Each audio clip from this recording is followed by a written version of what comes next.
Okay.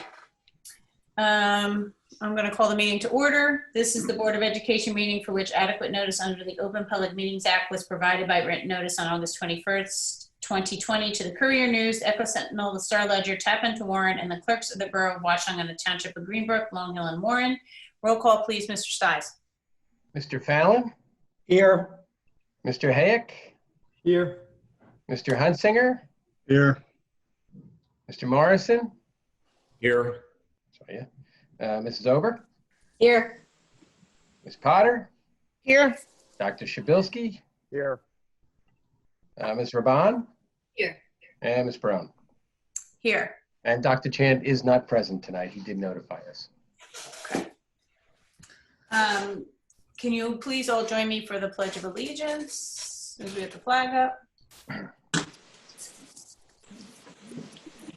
I pledge allegiance to To the flag of the United the United States of America, to the republic for which which it stands stands, one nation, under God, God, indivisible, indivisible, with with liberty and justice for all.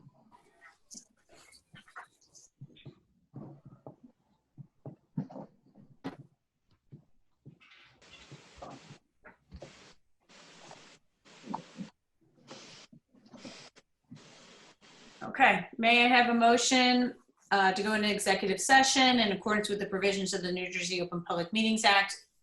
Be it hereby resolved that the board move into executive session to discuss confidential personnel and legal matters, students and staff safety and security, WHREA sidebar, and the CSA evaluation, after which action may be taken. It is expected that the matters discussed in executive session will be made public as soon as the need for confidentiality no longer exists. So moved. Second. All those in favor? Aye. Aye. Okay, we'll be back at 7:30. Okay, I just will put everyone in the waiting room, so just bear with me.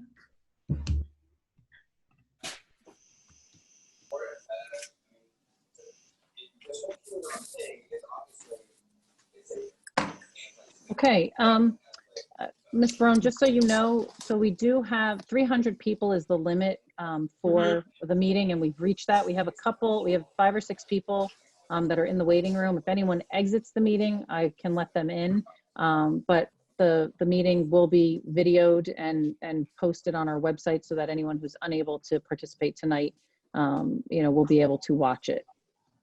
Okay.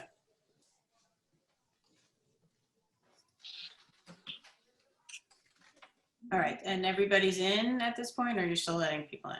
No, I'm just making sure that participants' videos are off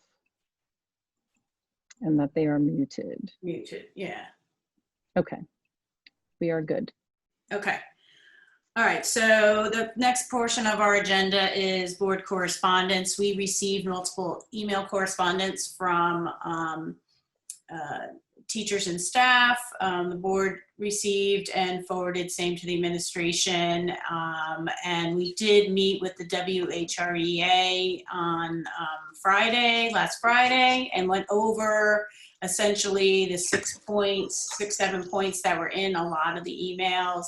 If there was a separate email that in particular I saw that had specific concern that I wasn't clear if it went to the administration, I tried to make sure it went to the appropriate person in the administration.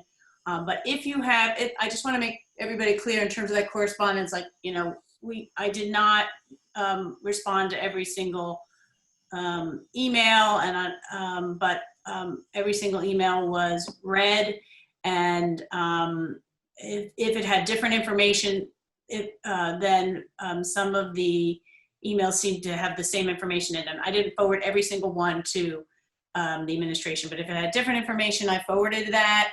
And again, we addressed a lot of the concerns with the WHRE leadership on Friday as well. And now we can move into superintendent's comments. So I just wanted to share that today was the first day of our new teacher orientation, or our new staff orientation. And so, it was nice to have them in the building, and it looked a little bit different than usual, as, they were very socially distanced with their masks on, but that will continue for the next several days. and they were, very excited to be with us. We were very excited to have them. And next week on Monday and Tuesday, we will have our freshman orientation, and 98% of our incoming freshmen have responded that they will be attending in person. We have them split up into their 2 cohorts so that, we will be following all the social distancing and safety guidelines for them as well. But we're really looking forward to welcoming our class of 2024 into the school. So that's all I have for right now. Okay. And my comments will be brief right now. I just want everybody to be clear is that our reopening plan was submitted to the Department of Education and has been approved. On the agenda tonight is some changes to the plan that are ministerial. Otherwise, we have no changes to the plan that we are proposing that has been given us from the administration tonight. We know that the plan is a flexible plan. We know that the plan will, as we move forward, may have some changes to it. There's additional information that will be coming out as to implementation of the plan and HVAC considerations with a report that will come out. This is a living document. In this time of uncertainty that we are still in, flexibility is important. We've had about 79% of the students are returning, and we plan on addressing all needs, both of the students who are virtual and who are coming in person. We are stressing the students' needs for their education, in addition to addressing all the safety needs for the staff and the student and the community. We are hopeful that with the governor indicating that the community spread is at a level that we can open in a hybrid model with the safety guidelines pertaining to from the Department of Health as to what happens if there is positive cases in the school, that we can pivot to virtual learning if we have to. But that safety precautions, we work directly with the Department of Health about. We have all of our support systems in place with regard to that, and a direct line to the health department. And we would also stress that complete adherence to all the guidelines that are being set forth in the plan will be mandatory and strictly enforced for all students and staff, and that there really won't be any type of wiggle room for any unsafe behavior at all. And the administration is clear upon that, and we will be, supporting our teachers in that regard as well. So on behalf of the board, we are excited about opening school, and we will watch as it unfolds. We are involved in all the committee meetings. We will have additional committee meetings. There may be more board meetings that we have to discuss things as things unfold. But we believe at this time we're ready to move forward with the plan, with the plan as presented by the administration. So.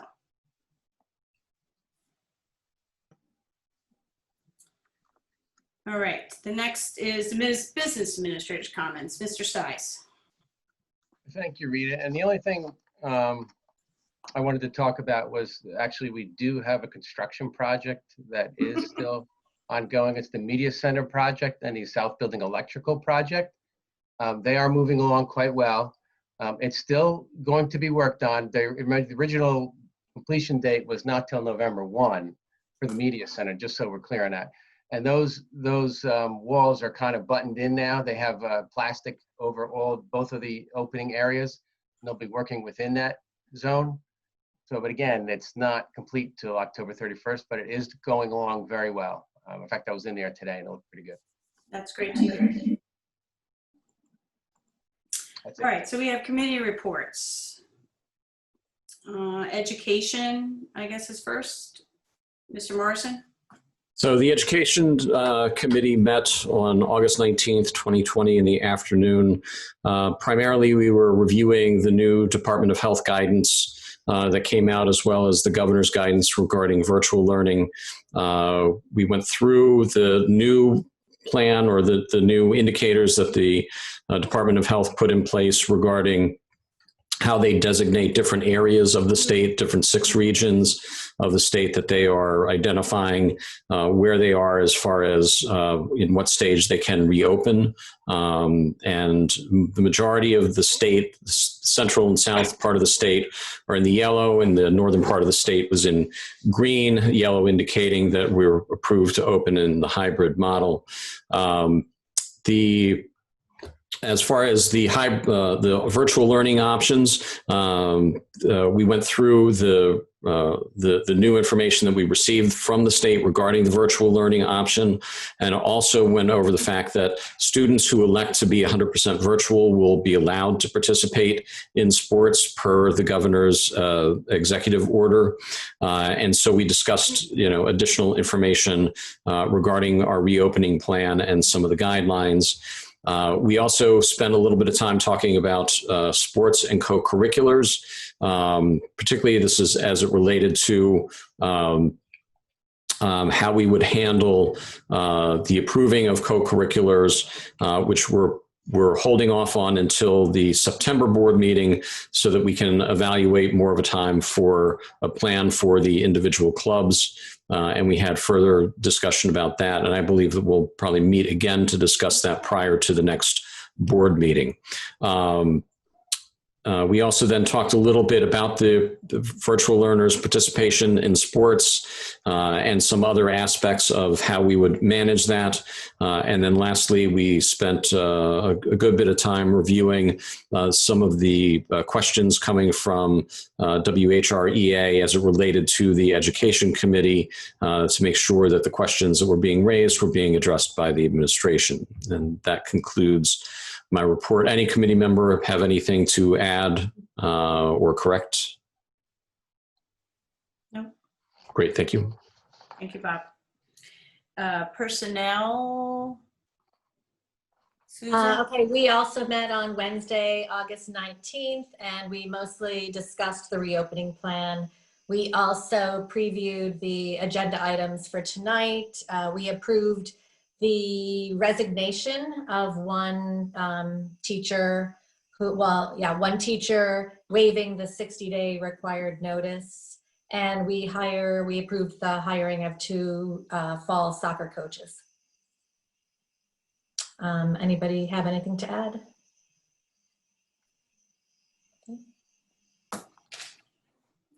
And operations. Peter?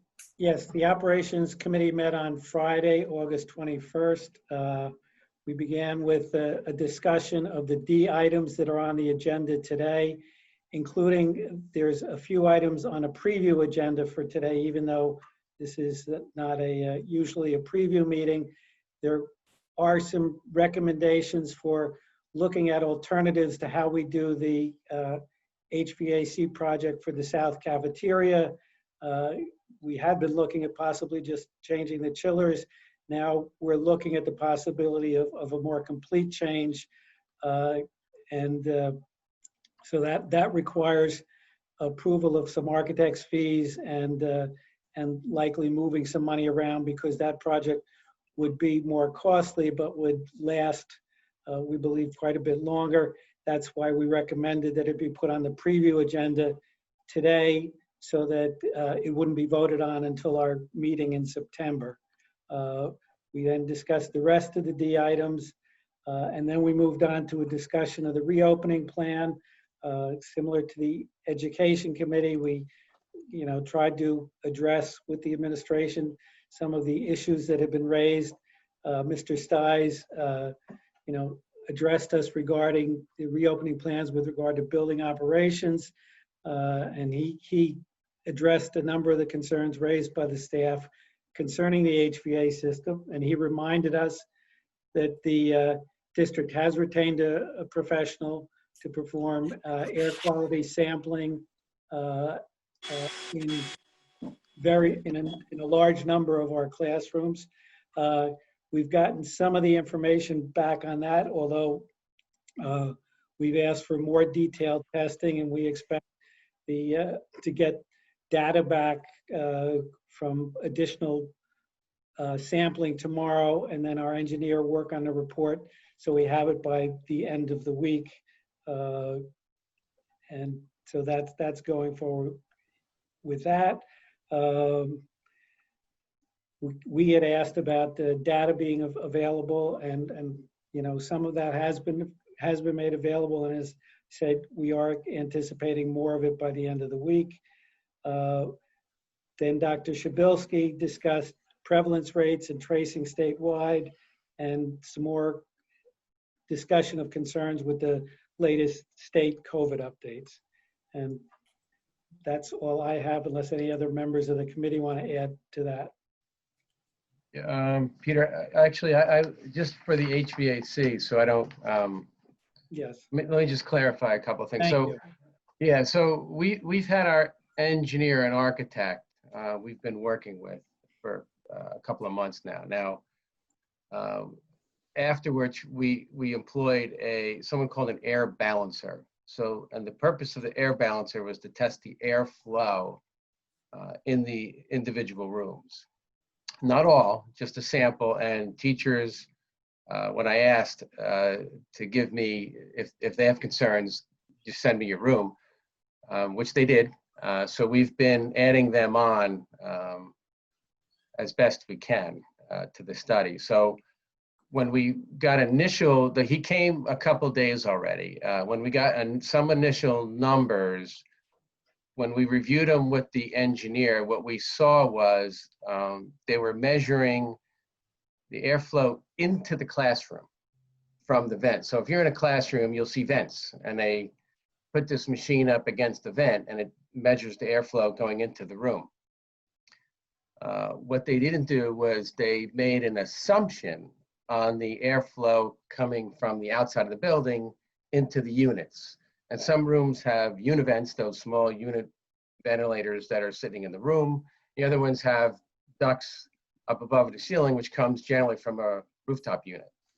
So what we were pushing for was, for a better, more accurate measure, was we want the balancer to measure both the air coming into the classroom via the classroom and going outside and measuring the intake of air going into the unit. The intake of fresh air too. Fresh air, I'm sorry, yeah. So fresh air going into those units, and it gives us a little better of more of an accurate number. You know, they initially used a percentage based on the amount of the damper percentage that's open, and that's the thing that lets the fresh air in. But that's really not 100% accurate, but it's close, but it's not, to me, I don't think it's the best way to go. I think folks would demand that be 100% accurate. So we went back to him, so he's coming back.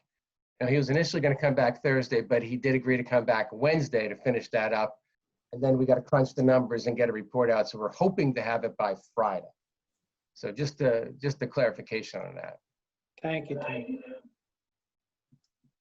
And Dr. Dewitt, just to be clear, I mean, people may ask, and I don't know if you want to address this now or later, but this report, could that change anything in terms of our reopening plan, or do you think it's going to change anything with our reopening plan? Based on the calculations that he did, which should be, you know, very, very accurate, we way exceed the standards and the guidelines for CFM per occupant of the room. And that's when we're at full capacity, and, you know, we will be at about half capacity. But if a finding did come up where we were not exceeding that, then that certainly would affect our decision to open. We don't anticipate that. However, we will still certainly be checking for that because that would impact our decision. Okay. Yeah, and just one other clarification, just so you know, when we did the test, all the testing was done with the windows. In classrooms that have windows, they were closed. So they can be open, which would even increase the airflow, depending on the temperature outside, obviously. But, you know, just to be clear, we tested every room as if there were no windows. And Greg wanted to add something to the report. Yeah, thanks, Peter. I want to reassure everyone that we've been talking about different mitigation strategies, not just for HVAC, but the entire reopening plan for over 4 months. And I think it's very easy to look in the newspaper or on a patch and see different districts doing different things. But you really have to understand what level of preparation went into their current situation. For example, non-contact bathroom, toilet flushing, fountains, sinks, etc., were things that we addressed very early on, which allowed us to prepare the reopening plan. And the HVAC discussion, while we're still trying to get that information, and I wish we had it earlier, is also something that has been going on for a period of time and takes time. And we are sensitive to all of the different ways to try to minimize risk. And to be very clear, there is no way to eliminate risk other than not contacting anybody else. I mean, physically, that is the only way.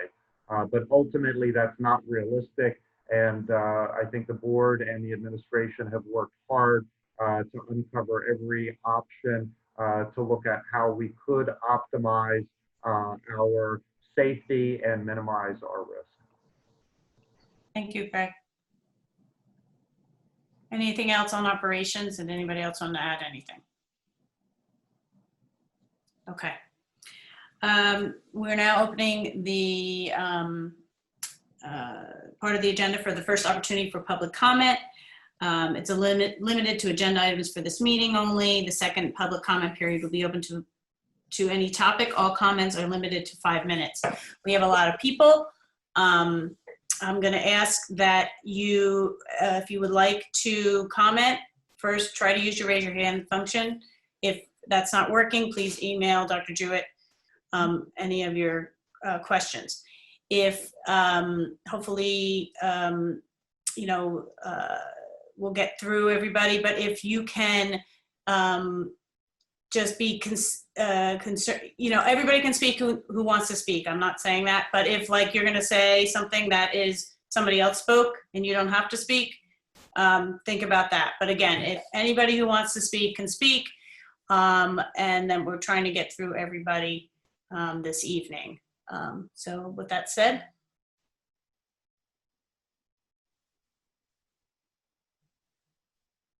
And also just another note, it's helpful if you make your name, your title on your screen, your Zoom name, your actual name, because then it makes it easier for me to call on you and acknowledge you. So the first person I have up is Greg O'Reilly. Can you remind them to say their name? Well, I know Greg's a teacher, but to Yes. say their name and their town. Thank you, Susan. Please, please do before you start speaking. Hi, thank you. My name is Greg O'Reilly. I'm a teacher at Watchung Hills and the Whrhea president. I live in Warren, New Jersey.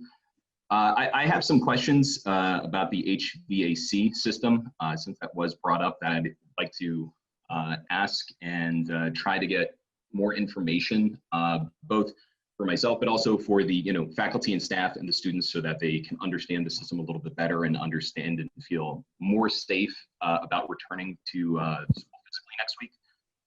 The questions that I have are, what is the air filter rating for our HVAC system in terms of, MERV 8, MERV 9, MERV 10? Another question I have is, what is the highest rated filter that our system can take before it begins to interfere with airflow? During our discussions, that was brought up a few times, that higher grade of filter can interfere with airflow. I'd like to know what is the highest rated filter that we could have before that was an issue. What is the percentage of outdoor or fresh air that is being brought into the building?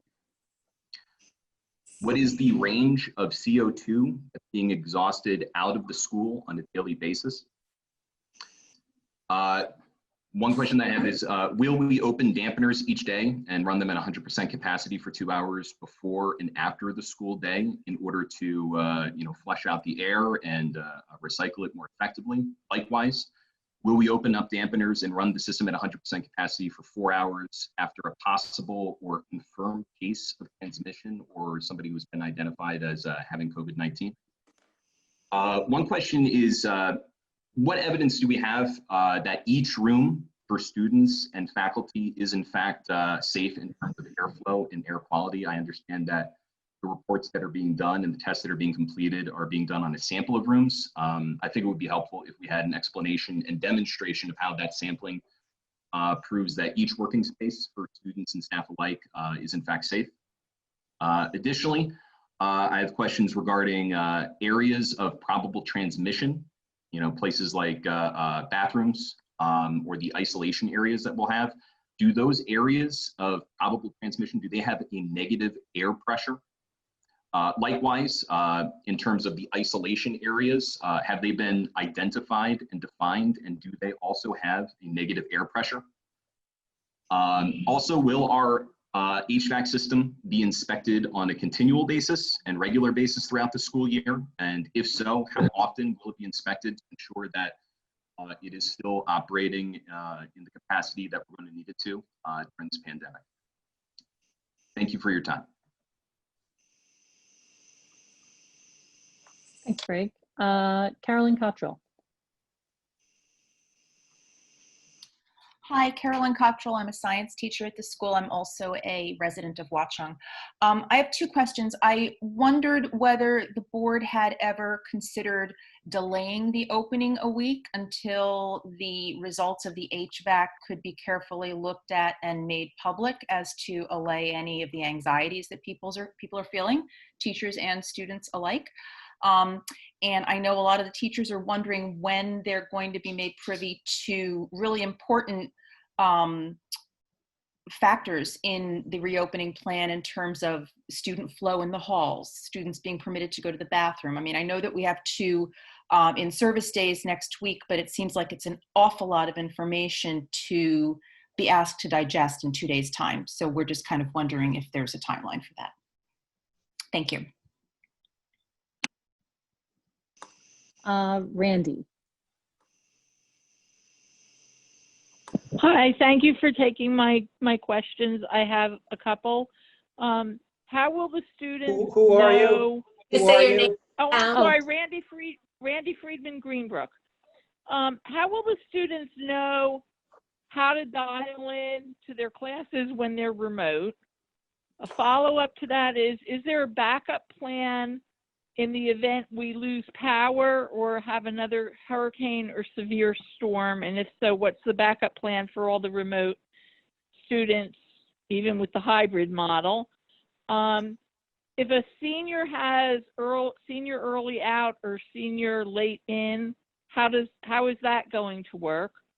How is gym going to work for when you're remote on a gym day?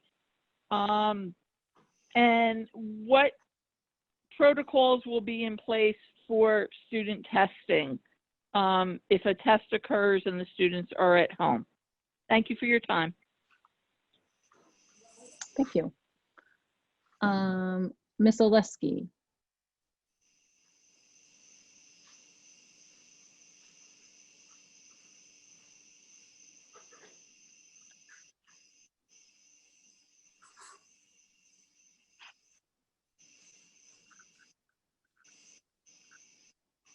Try again. Ms. Oleski, you had your hand raised. Kay Oleski. Hi, can you hear me? Yes. Oh, sorry. This is Kristen Oleski from Millington, New Jersey. I'm getting the idea from listening to all the other questions that we're asking questions into a void. I don't understand how we're going to get our answers to the questions that are being asked tonight. I know we're putting them out there, but is there going to be a Q&A opportunity for parents to actually get answers to these questions, or are they just being asked tonight and may or may not be responded to before school starts? And you might not respond to that question. And my question is also... That question we can respond to. Okay. I'm also very concerned from the research I did about the air quality and the airflow. And in the beginning of this meeting, somebody mentioned that the number was without the windows open. Is it not mandated that all windows are going to be open to some level in every classroom? And where can we specifically find what the safety protocols are regarding when the kids are in the hallway? I've seen what it's like at back to school night for parents. What it's like. I know it will be not as many students, but it's still a whole heck of a lot of students. And how is it anticipated that they will get from one classroom to another safely? Is there more time between classes now when the bell rings? Because there certainly wasn't any time for my son to even wash his hands when before. I can't imagine how much time they're going to have now. So these are the things that I think all of us are wondering, and where we can find the answers to them would be very much appreciated. Thank you. So go ahead. Go ahead. So Yeah, I was going to say. First question, at the end of public comment, I will provide a lot of the information, either responding to the questions or letting you know when you will be getting this information. One of the difficulties, it's nice that we have the summer to plan, but it's also more difficult to communicate some of this information because students are not in class with their teachers. So a lot of this some of it will be coming in the next week before students come back. Some of it will be coming, from their classes.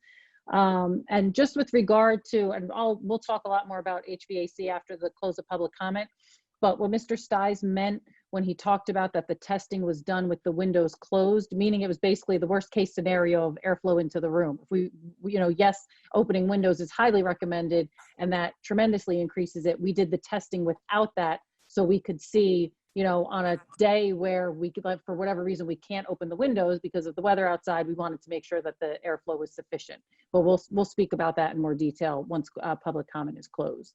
But when you say it's highly recommended, it's not an across the board, like our children could go to one classroom and have the windows open and then go to the next one and the teacher can decide to have it closed?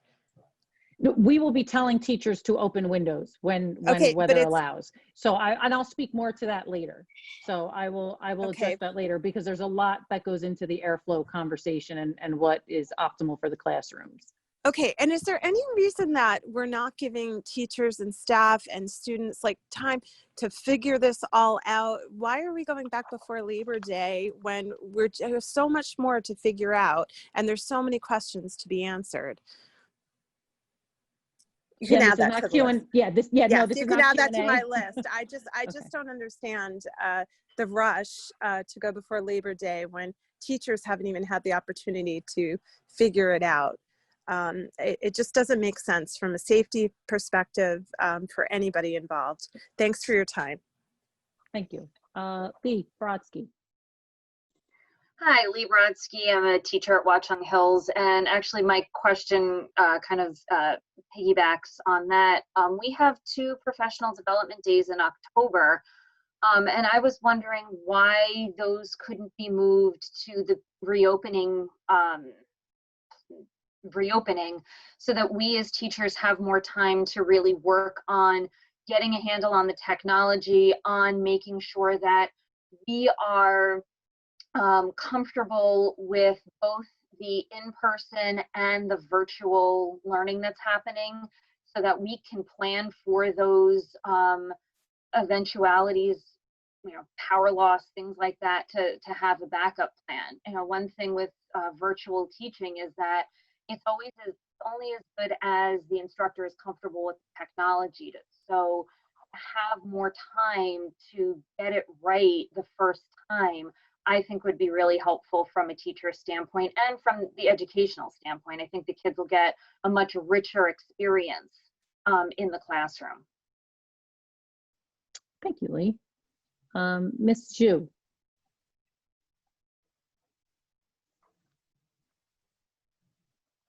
Sorry, is it from me, Scarlett? Yes. Oh, hi. Thanks, Dr. Druid. This is Scarlett, a parent from Warren. I have a couple of questions.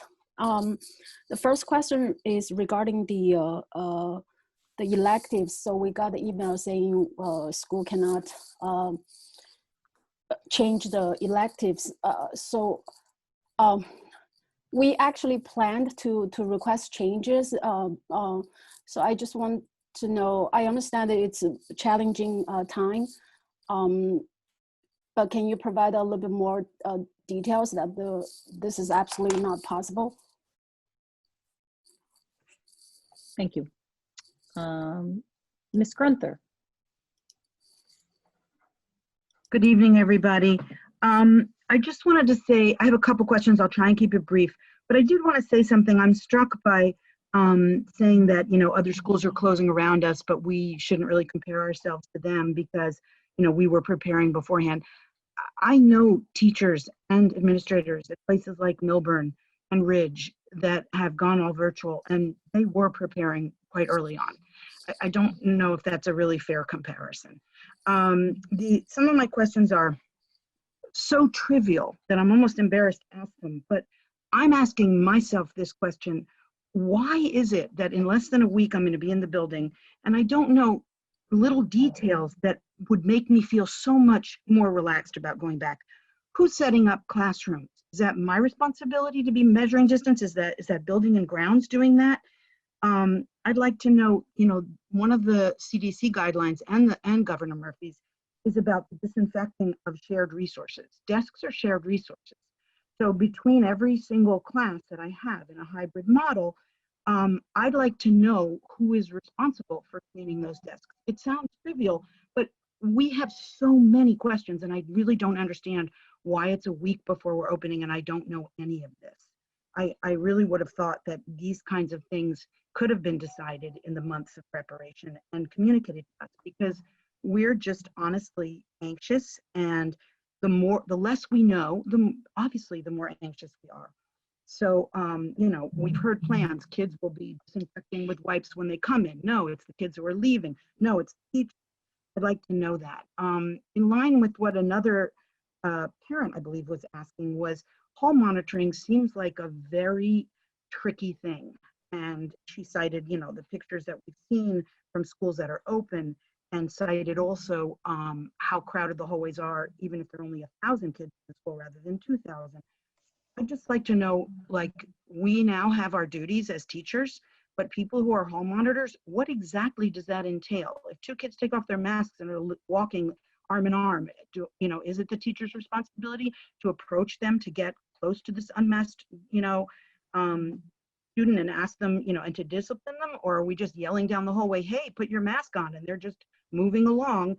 So these kinds of things may seem trivial, but these are things that put people at risk, and these are things that I think we deserve to know. So I'm going to stop there. I do have a lot of other questions, but I want to give a chance to my other colleagues and to parents and community members. Thank you. Heather Patel.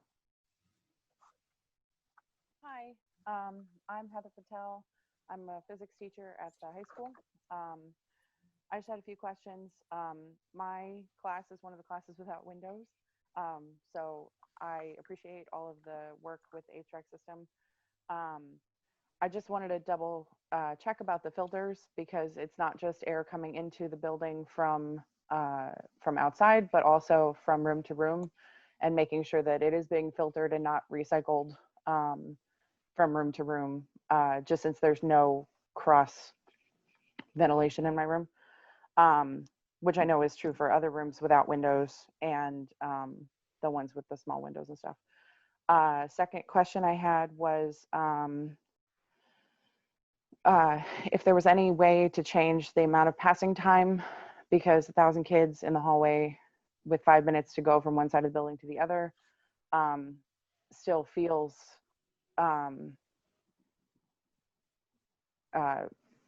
dangerous. And then, so if we're going to do like one-way hallways or something, at least, I don't know if that would help to minimize the amount of kids per stairwell. The third question I have is sort of the efficacy of teaching in class versus teaching at home. Because if we're teaching in class, I'm standing in the front of the room, sort of trapped behind my desk with a mask and a face shield for my own safety, which I'm going to be doing. And the students who are at home, right, in order to receive the same instruction, I need to be sort of glued to my laptop. So the students who are in class are not going to be doing labs in person, right? We're not going to be passing out papers. The same thing for the testing. Everything should be equal. So everything that the online students are getting, the in-person students should be getting, and everything will be delivered virtually. So if I'm at home with a fully virtual system, I can do that without a mask. I can talk to my students, they can hear me. I think the level of instruction works better, as you know, because you're on a Zoom meeting, right? When you can see each other's faces, you can actually see what they're talking about, and you know which students are asking questions. So I do think that the efficacy of the teaching is something that maybe we should also consider. Thank you. Susan Shamai?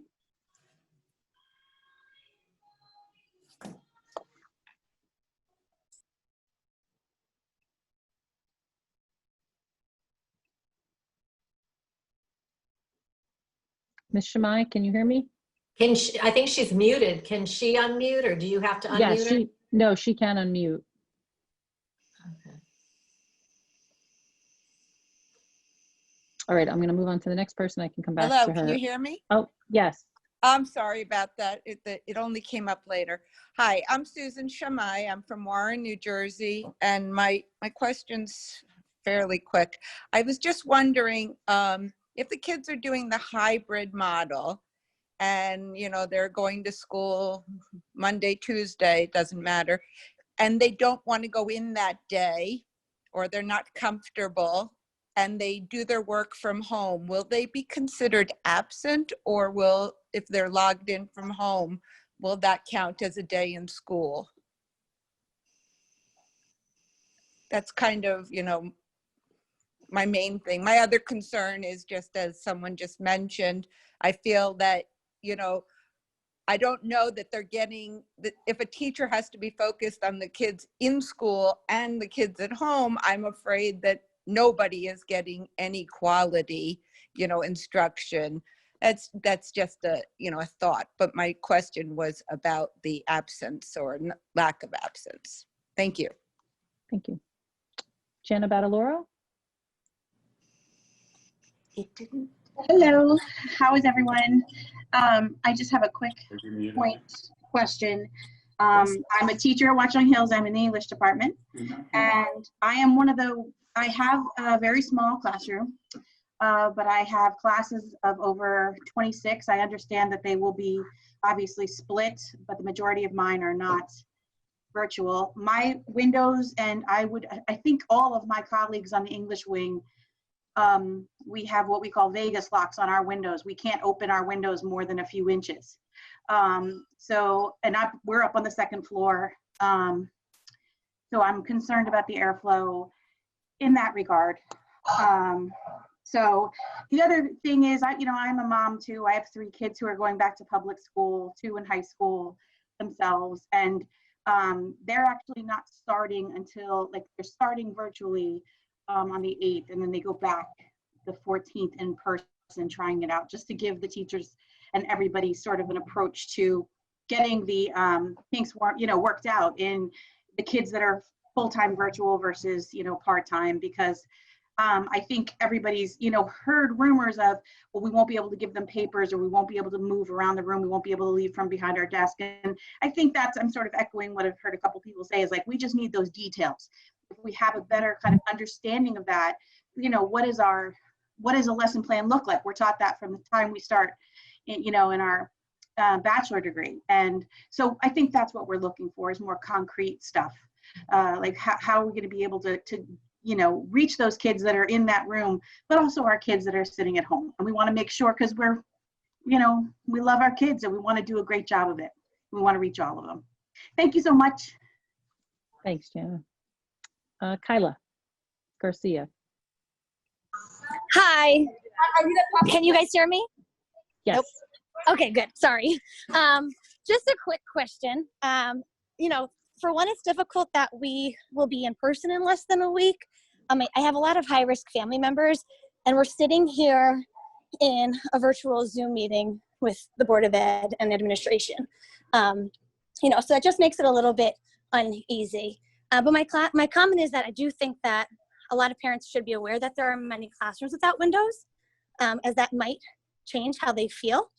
And then last week or a couple weeks ago when we had our Board of Ed meeting, we were told that snack time would be heavily administered by administration. And that seems to have changed. And without conversation, I was just wondering why. And then most importantly and lastly, education is about equity and consistency.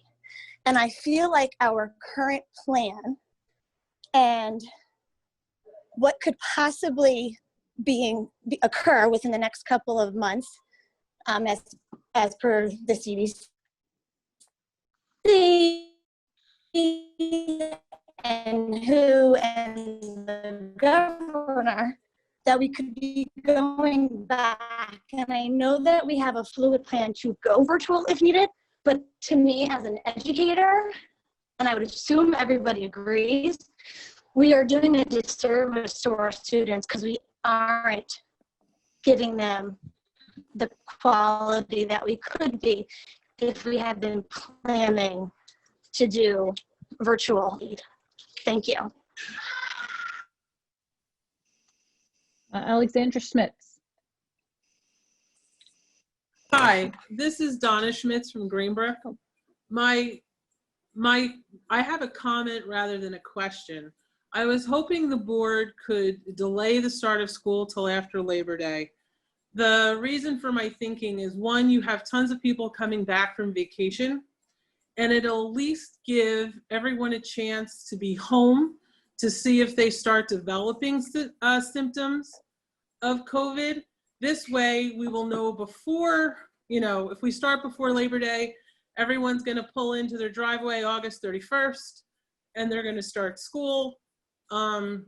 Waiting may give time for those who are going to be sick to actually get time to be sick instead of starting and then having to close. That's all. Kristen Hauser. Hi, I'm Kristen Hauser. I'm from Warren Township and a parent of students in the district. I just had a couple of questions. One, are you confident that you will have enough teachers there in the fall? The news I've read about other districts is that many or a quorum of teachers are seeking requests to be off the first 12 weeks of school, and I want to be sure that our students are being taught by the very professional educators we have in the district. If a teacher is going to quarantine, will the teacher be teaching virtually, or will that class have a substitute? Who's enforcing the mask policy for students? Is that going to be the responsibility of the classroom teacher who is already trying to teach to students in the room and at home? And will the ventilation plan and results be made public? And I just want to echo, I heard and support the teachers in their efforts to make sure that they are effective in this model. Thanks. Sue McLaughlin.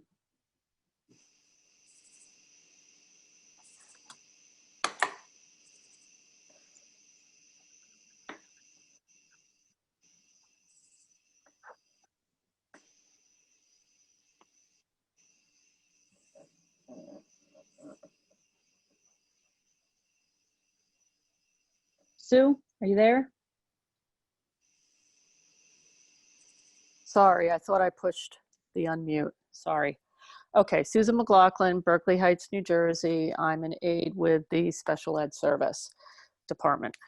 As far as the staff meeting that's going to happen for us on the 31st and then September 1st, it seems a little bit rushed because we don't have enough information with the HVAC, et cetera.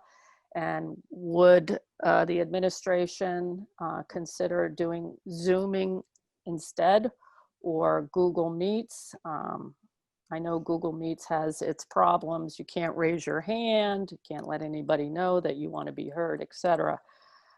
That's one. and I know it's been asked again, but what are the consequences for mask infractions with students? Let's say their nose is hanging out. How strict is the administration going to be if that person doesn't keep their mask on? Are they out of school? I mean, that's a biggie for me. It drives me crazy when I see people in a store without it on. And lastly, I'd like to say that we should do away with snack time.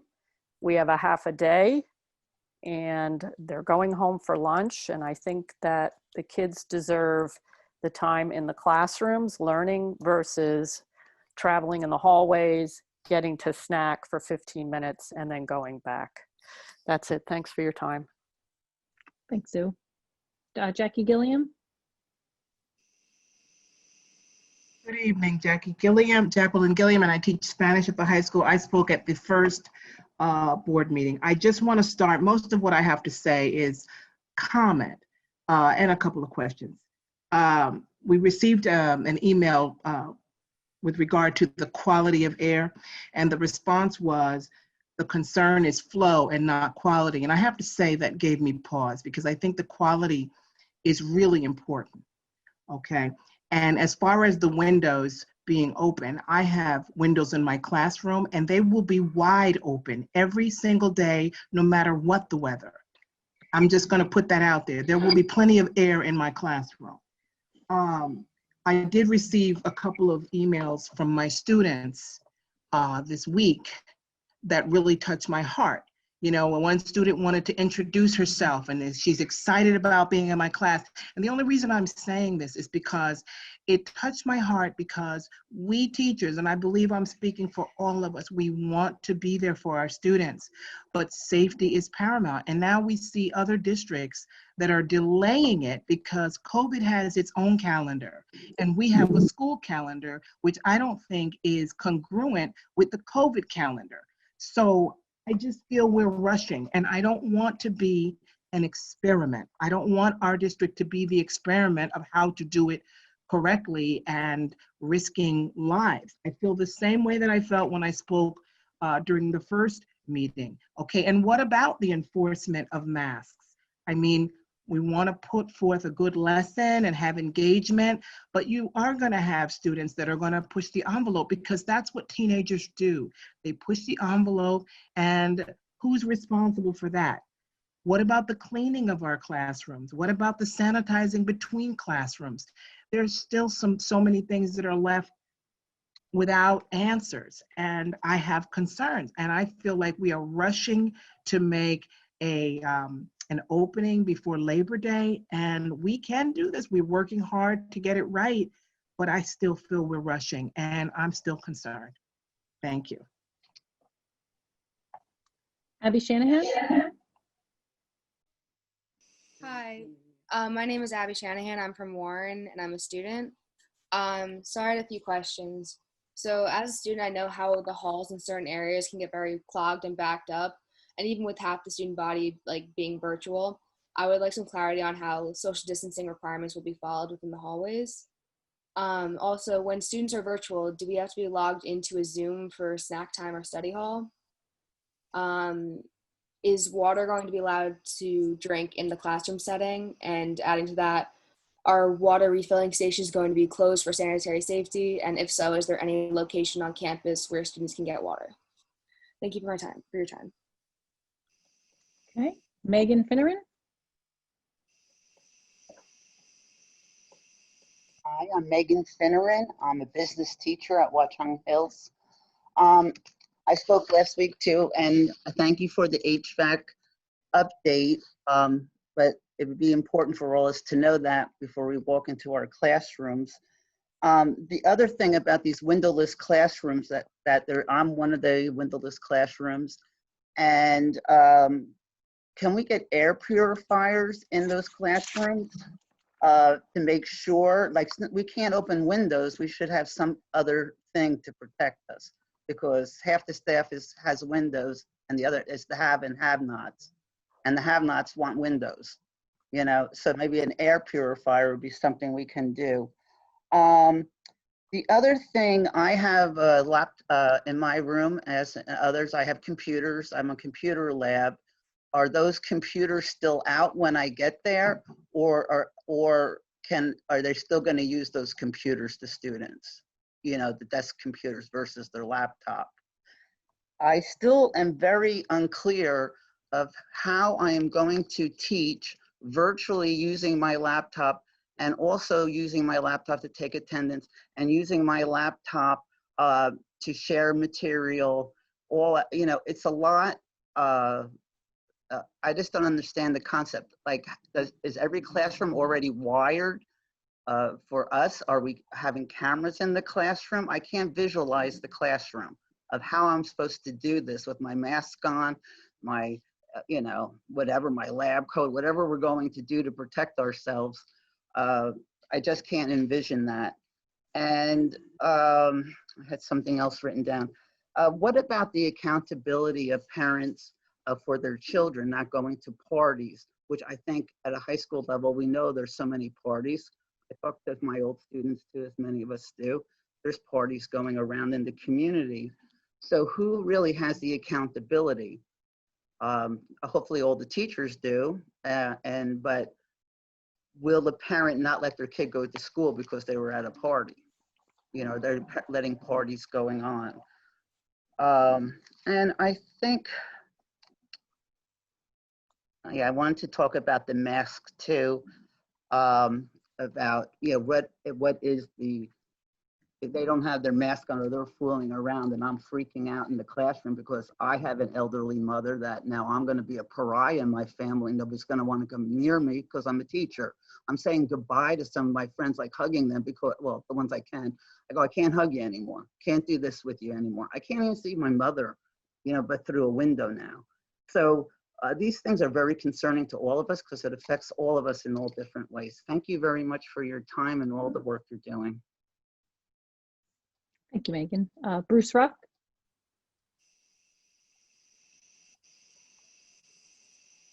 Yeah, hi, Bruce Ruck from Watchung. I don't have any children in the high school anymore, but I am a active community member within the town. Several things to the parent who said about the people coming back from vacation. That is a parent issue, not a school issue. The parents are required to keep their children out of school for 14 days if they come back from a place that is on the state quarantine list. And that list changes every Tuesday. So you could be somewhere next week thinking that it's open and you're fine to come back. You come back next Wednesday, you could actually be on the state quarantine list. So you're 14 days at home, whether you're a parent, a child, teacher, or anybody else. That's one comment. The other one, and again, I haven't been on any of the high school. I've been on other school committees from other towns and other places. But I'm hearing from the teachers here, fear of the unknown. On August 25th, fear of the unknown is a major problem. I think tomorrow, the 26th, I think by Friday, and this is just my opinion, teachers should have the ability to go into the school, look around, be walked through, made comfortable. Different day the parents, different day the kids. They gotta be able to walk through it. To hear a teacher say now she doesn't know how she's gonna use a computer or what's in a classroom, there was a major breakdown in communication somewhere. Whether the teacher, and I'm not pointing fingers, whether the teacher isn't listening, whether the school administration is not communicating, but at this point in time, every teacher should be fully trained on how to use the equipment. And if it's a union issue, because they won't allow the teachers to come into the school to be trained, to know what's going on, then the teachers really can't complain about it at this point. If it's the school administration that's not allowing teachers to come in or the plan isn't there, that's a different issue. But fear of the unknown is what everybody has to get over. And whether you open or not, I'm not saying your plan is good. I'm not saying your plan is bad. I have no clue. But all I'm saying is the fear of the unknown has to be done away with, and done away with immediately. Thank you. Gretchen Minieri. Hi, I am a parent to a rising senior and rising sophomore in Watchung Hills. And I guess I first want to start off by saying that I have a great deal of appreciation and respect for the BOE and all you've done, because obviously we haven't had a pandemic, thankfully, in 100 years. I know it's a lot of work and a lot of effort that you've done to make this process work. So I'm deeply appreciative, and also for all the teachers and all their interest in making sure that the school is a safe place for our kids to be. I just wanted to add that sort of the sports aspect of a lot of the kids and the clubs. I would like to encourage you to keep those going. I know that some of them have been going and some of them haven't been able to start yet, but I think it's a good way to keep our kids in a safe place where they are being monitored. You know, a giant thank you to the athletic director and the school nurses who have been out there at 7 o'clock in the morning taking temperatures, because I feel like it's a great way to direct them in a healthy way, both to make sure they're not doing underground things instead of healthy sports, but also because we know that they're being watched and they're in a safe place. I guess my question is, what would drive the future and future decisions, what the setup is for the process of where we go after we come back for hybrid, what sort of numbers, whether it's in the community or just in the school or in other schools in the district, or what the process is for going forward as far as when do we decide to go, you know, full days? When do we decide, you know, full days with hybrid? When do we go full days, 5 days a week, everybody? When do we pull back? You know, what is the, I'm sure there's going to be back and forth for a long time, but just what those guidelines are for the back and forth. That's all. Thank you again. Joy Langston.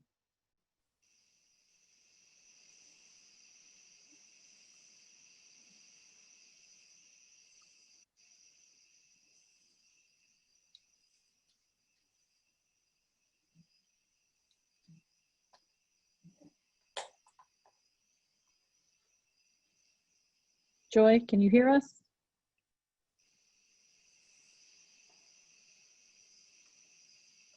I'll come back to you if you're having trouble with your microphone. All right, I'm going to move on to Gabby DeCastro, and Joy, I'll come back to you. Hi, my name is Gab DeCastro. I'm a Watchung resident, and I'm a recent graduate of Watchung Hills. And I'm also a college student studying education, hoping to get in this field in the future.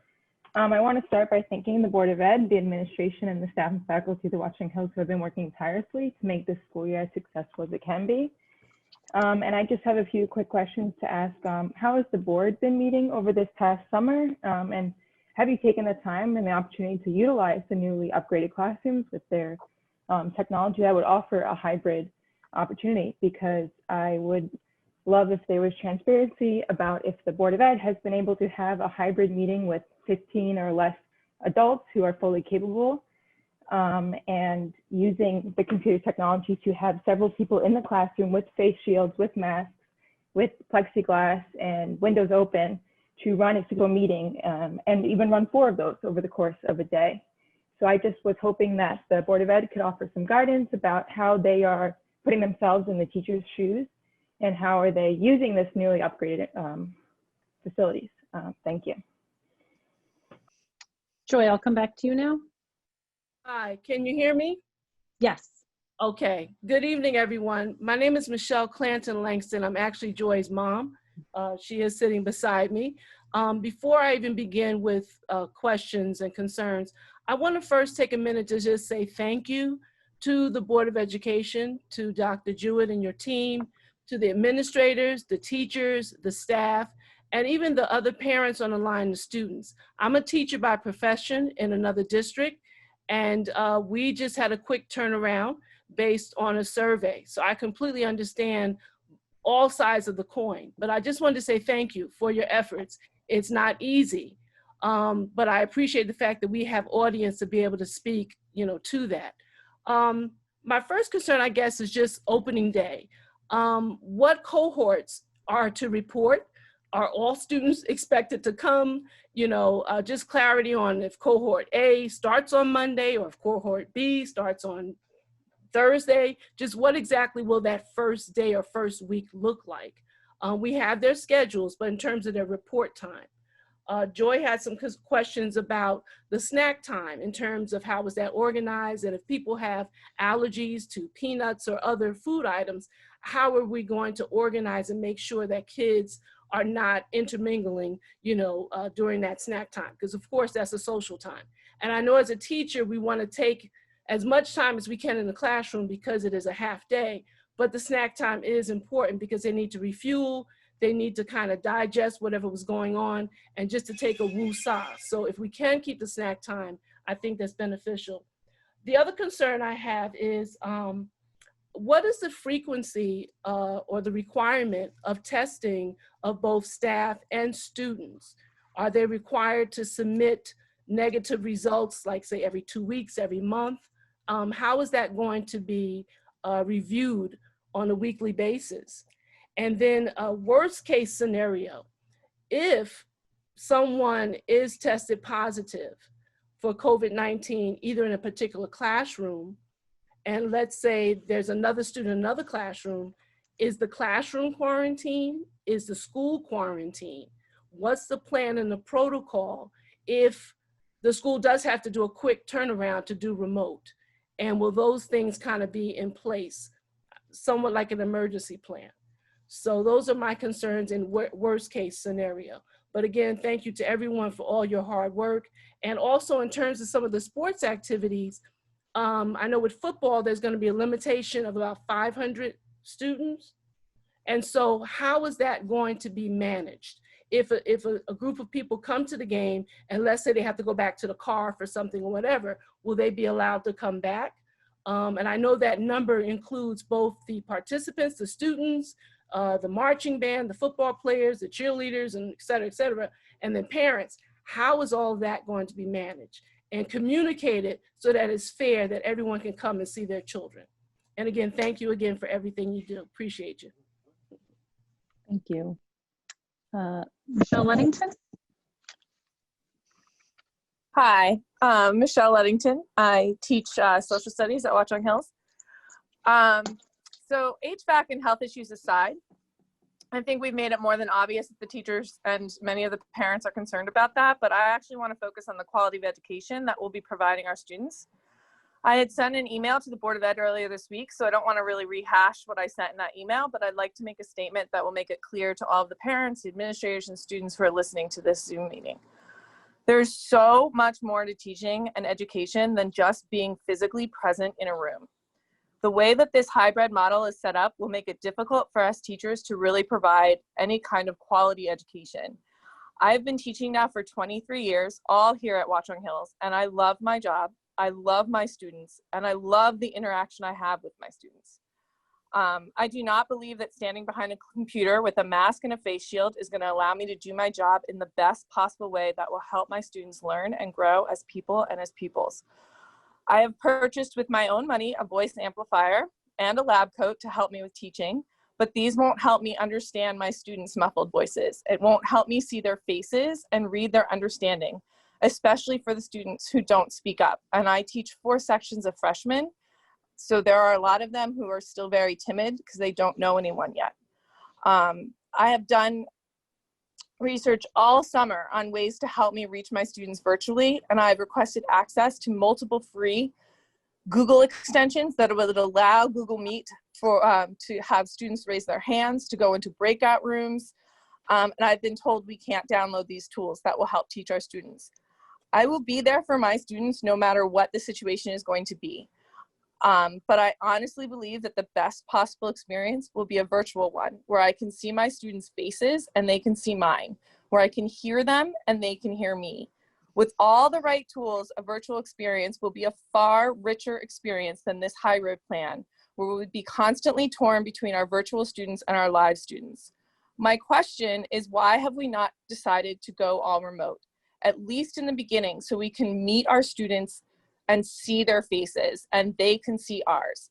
I know that this spring is one thing that parents and students are looking at, is what to expect from a 100% virtual model, but please know that we were thrown into that situation with almost no warning and no preparation. 100% virtual model today will be so much richer in experience than the one that we engaged in the spring. I know how hard everyone has been working on this. I get it. But please listen to the teachers. We are the ones on the front lines, and we aren't trying to complain. We aren't trying to make it more difficult for you. We are just trying to make this experience the best possible experience for our students. Thank you. Genevieve Rust. Hello, I'm Genevieve Rust. I'm a rising senior at Watchung Hills. There is a lot of confusion going on currently between the student body about what is presently happening with the hybrid and the remote plans. Although most people have opted for hybrid, the vast majority of the ones that I've spoken to have expressed so many doubts about what will be going on, not only just in the normal school day, but with the entire system in general.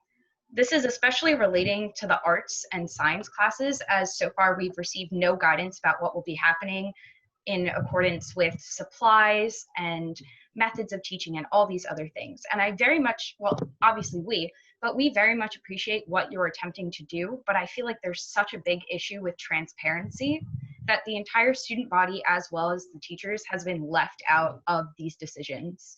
Even though this is a public forum and it feels like you're trying to have our opinions count, there are so many conflicting things to what has been officially decided that it's only creating more and more stress and anxiety as we reach the school year. And so far, since there have been no plans made public about mental health resources, this could end up being a disaster for many students. So I just want you to understand the severity of this situation on the students and how it's hard for us to constantly try and adapt to things that we don't know that are there. Thank you. Ken Carnes.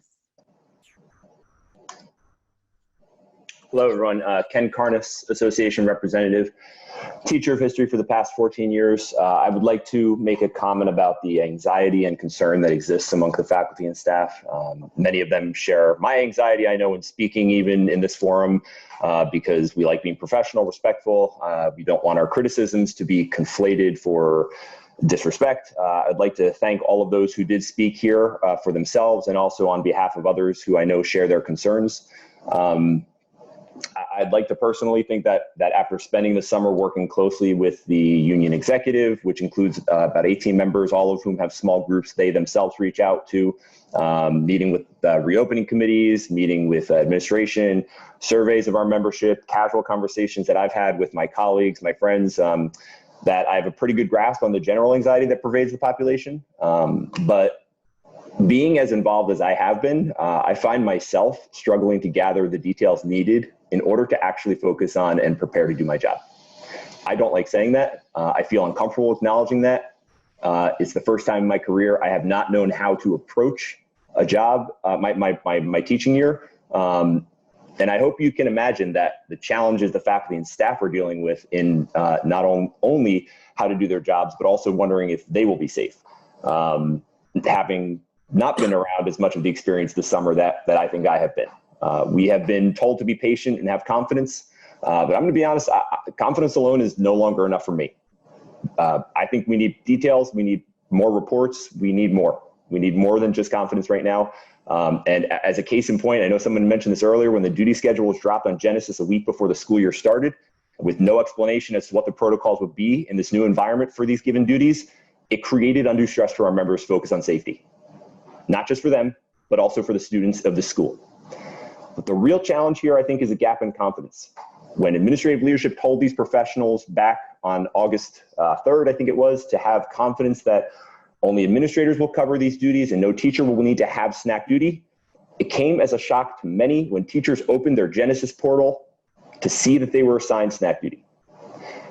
It is a crisis of confidence that leads people to not have confidence in the plan provided that will keep us, our faculty, staff, and students safe. I want to give my colleagues confidence when they mention and ask questions of me. I can't. I want to give parents and students the confidence that we know what we are doing. I can't. And personally, and this is personally, I want to give my wife, my 2-year-old, and my 6-month-old at home the confidence that I will come home safely, and I can't. Thank you for the time. Courtney Griffith. Hi there, I'm Courtney Griffith. I'm a teacher in the English department. I'm also a parent of a rising junior. I just wanted to echo the sentiments of what Shelley Lettington said. Basically, she said everything that I was going to say. but much more eloquently. In this year, which is so strange and so crazy for us and for our students, I would like to be able to provide the best possible method of instruction for my students. And I think that being able to see each other, being able to acknowledge my students virtually, have them ask questions during a virtual lesson. I'm not sure how they'll be able to ask questions from home.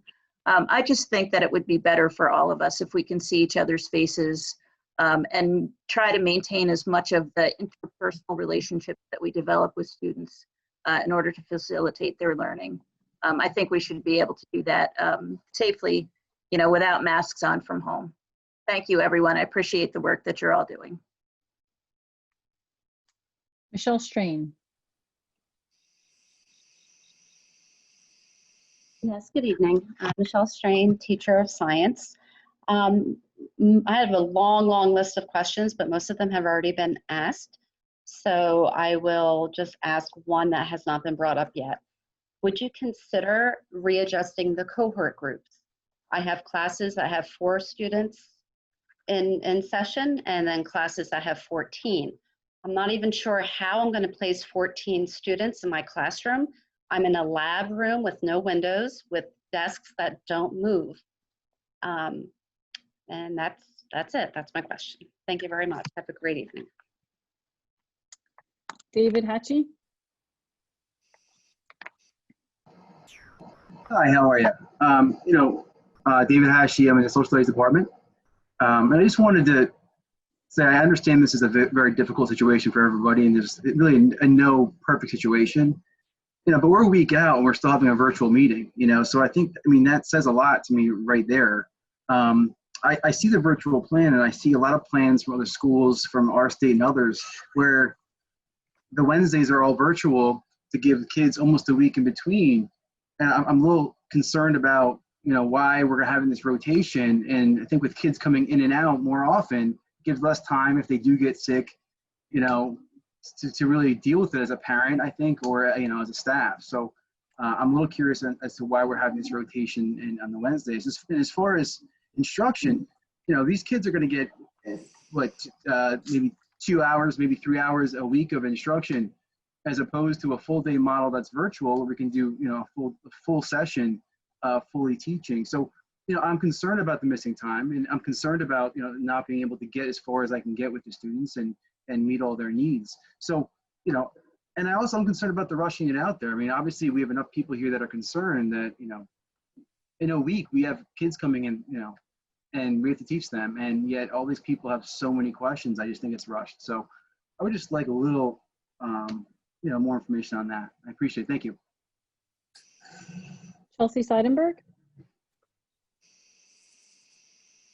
Hi, I just have a quick question, and I'm going very, very optimistic.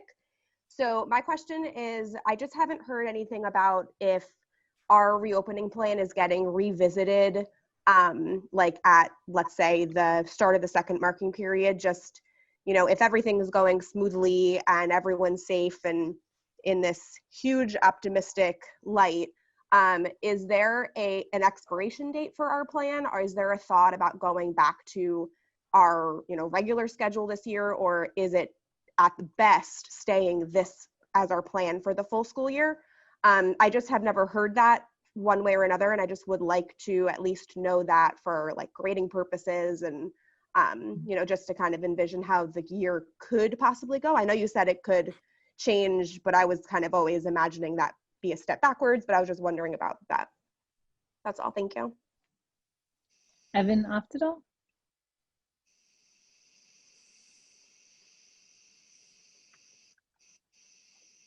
You hear me? Yes. Okay.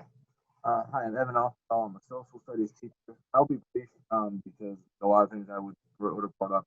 Shelley Weddington did a great job of saying.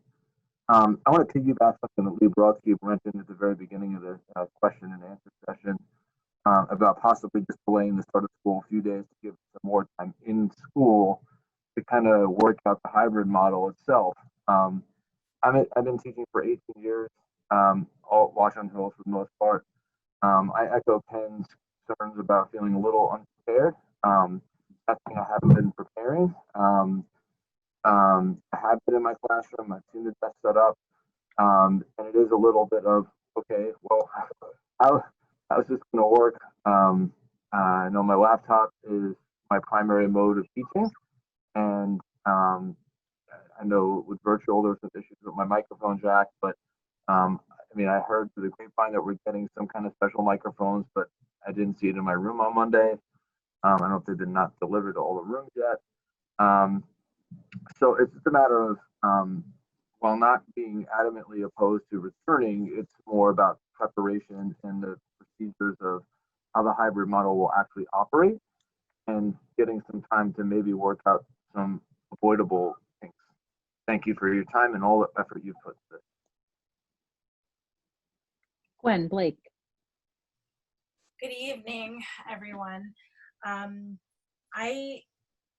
If this isn't the appropriate time to ask this question, please, I'll wait till later. But I have some questions, or would like some clarification on the questionnaire that we're being asked to fill out. You know, understandably, we want to know what's coming into the building. Let's see. As far as COVID testing is concerned, you know, I feel that I want to get tested if I'm going to be exposed to potentially people in a building with over 1,000 people a day. So how do we handle that with the questionnaire if we're just doing it because we want to know, not necessarily feeling symptomatic? And how also are we supposed to handle you know, visiting family outside of New Jersey? I don't have anybody in New Jersey. My family is mostly in Pennsylvania. Older parents, I need to check on them. How are we supposed to navigate these things with these daily questionnaires? I don't want to be told I can't work because I wanted to go be sure my elderly parents are okay. And I also don't want to not be able to work because I'm just prophylactically wanting to check my health to be sure that I haven't picked up this virus. I don't want to be dishonest on a survey, you know, knowing that I'm just kind of checking in with my own health, but I'm not exactly sure how we're expected to handle these regular life situations that we need to be attending to outside of our work hours. And I wanted to say also, you know, thank you. I know this has been tireless, and Beth, you've been great about answering a lot of questions on email, and I appreciate that so much. But these are kind of lingering, and I don't really know what to do about, you know, being able to handle the survey to your liking and to our needs as a community. Andrew Appel. Good evening. My name is Andrew Appel, and I'm a social studies teacher at the high school. I just had a couple of questions about obviously the duty schedule. And I know duties are a function of our profession, and I have no issue with doing duties, but again, like we said before, we were told that the snack time duty was going to be heavily monitored by the administration, and based on my schedule, it looks like I have snack time every day. Okay, which again is fine. I just want to know what the criteria is for. I've received no instruction about how to handle the snack time issue. Secondly, how are we going to monitor the bathrooms? I'm out in the hallway all the time in between classes, you know, annoying both the students and my fellow teachers. How am I going to, you know, what is my responsibility to monitor the hallways in between classes while I'm trying to prepare and while I'm trying to, you know, get my next Google Meets stuff ready? There has been very little sort of information about how we're supposed to prepare to do that and what our responsibilities are for that. You know, I was in my class today, and I have 16 desks in my class, which is probably going to be enough for my regular classes. But my last question is like, again, on top of monitoring the halls, on top of, probably having to monitor the bathrooms, now are we also going to be asked to expand our exposure to other kids by having to cover classes for our colleagues that are absent or missing or whatnot? Has there been a plan in place to hire permanent subs? What are you going to do about subs who go to other schools as substitute and maybe, put themselves in a position to be exposed to COVID in one of these other schools and then come back? Are you going to require that they take a test before they're allowed back? Okay, are you going to require that they only sub at our school? Is there going to be some dynamic change for what's going on right now? Because if if we as a staff have to cover snack time and cover other classes, we are exponentially expanding the exposure for our students. Okay, and for everybody else, in terms of being able to spread this if somebody tests positive. What is the exposure or risk for somebody who tests positive? How many people have to quarantine? Is it just that class? Is it every person who came in contact with anybody in that class? There's been no instruction about that either. Thank you very much. Have a great night. Cassie? Hi, everybody. So I just had 2 questions about the questionnaire, just because I've been getting it sent. First, I regularly have 2 of those symptoms, just from having a toddler. So I guess just some direction about if I answered the questionnaire honestly, then I will never be at work. Just because I either have a headache or a runny nose or a sore throat, 2 of those things at least multiple days of the week. And then also just who should we be calling? If I fill it out at 8 o'clock at night, and then when I wake up at 5 o'clock in the morning, if I do feel like, oh, something's a little off,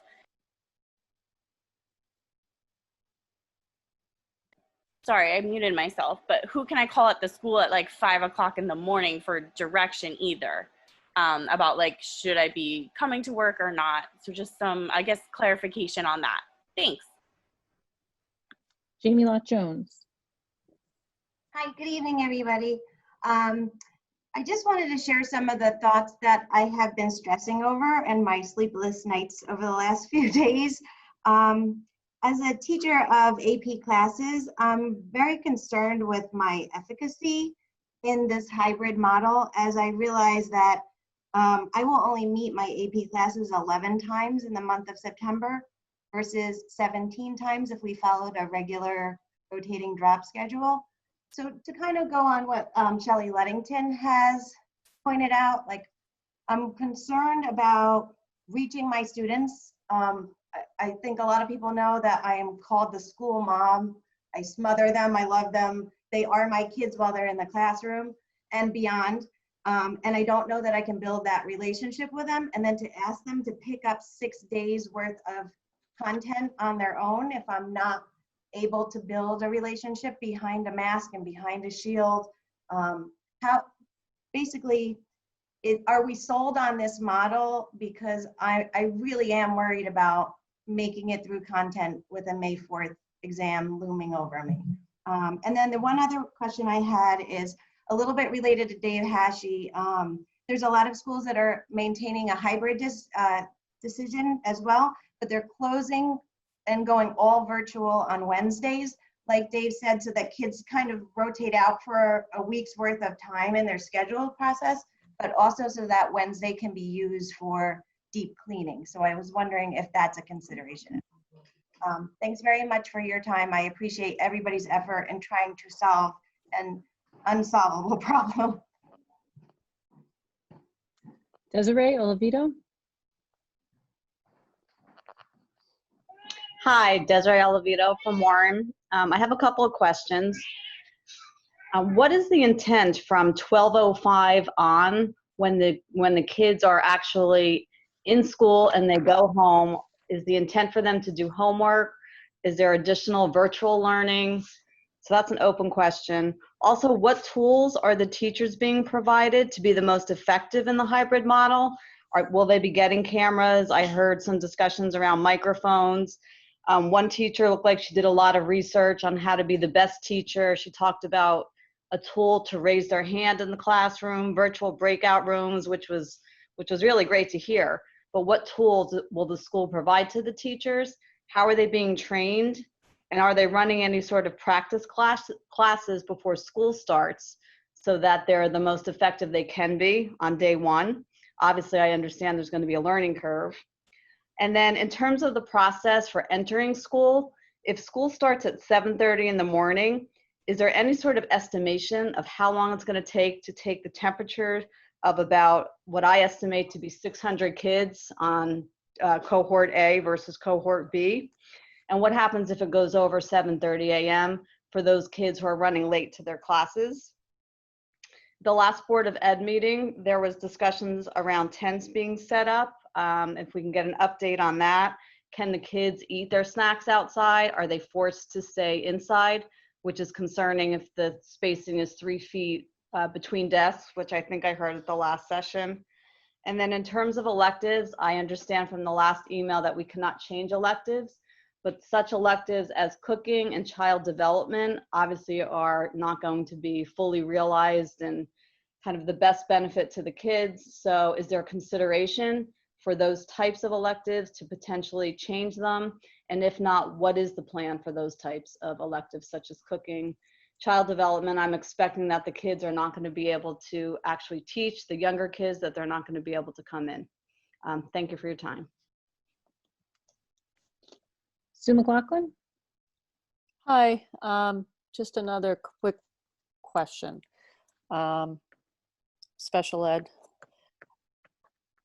There was some concern about bathroom monitoring, and that's a big concern for me. I work with special education students, and I'd say a majority of them love to go into the bathrooms and they vape, and they share their vapes.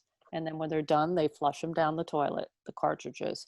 So that's a big concern because obviously they won't be wearing their masks. So I don't feel safe with that concern. Also, this question is for Tim Stiles. And I know he spoke at the last meeting about bus contracts and the cost of it for the sending districts. And has he secured a bus contract for the sending districts for this coming school year? Thank you. Abby Shanahan? Hi, this is Abby Shanahan from Warren. I had a question to piggyback off of what Mrs. Lott Jones was saying about AP classes. I was wondering if the AP students are going to have access to the AP daily videos that College Board just announced, and also how, like, with the days being like switched, like from having periods 1 through 4 to 5 through 8, and our class time being cut in half, like how are we going to be caught up to speed with the content? Thank you for your time.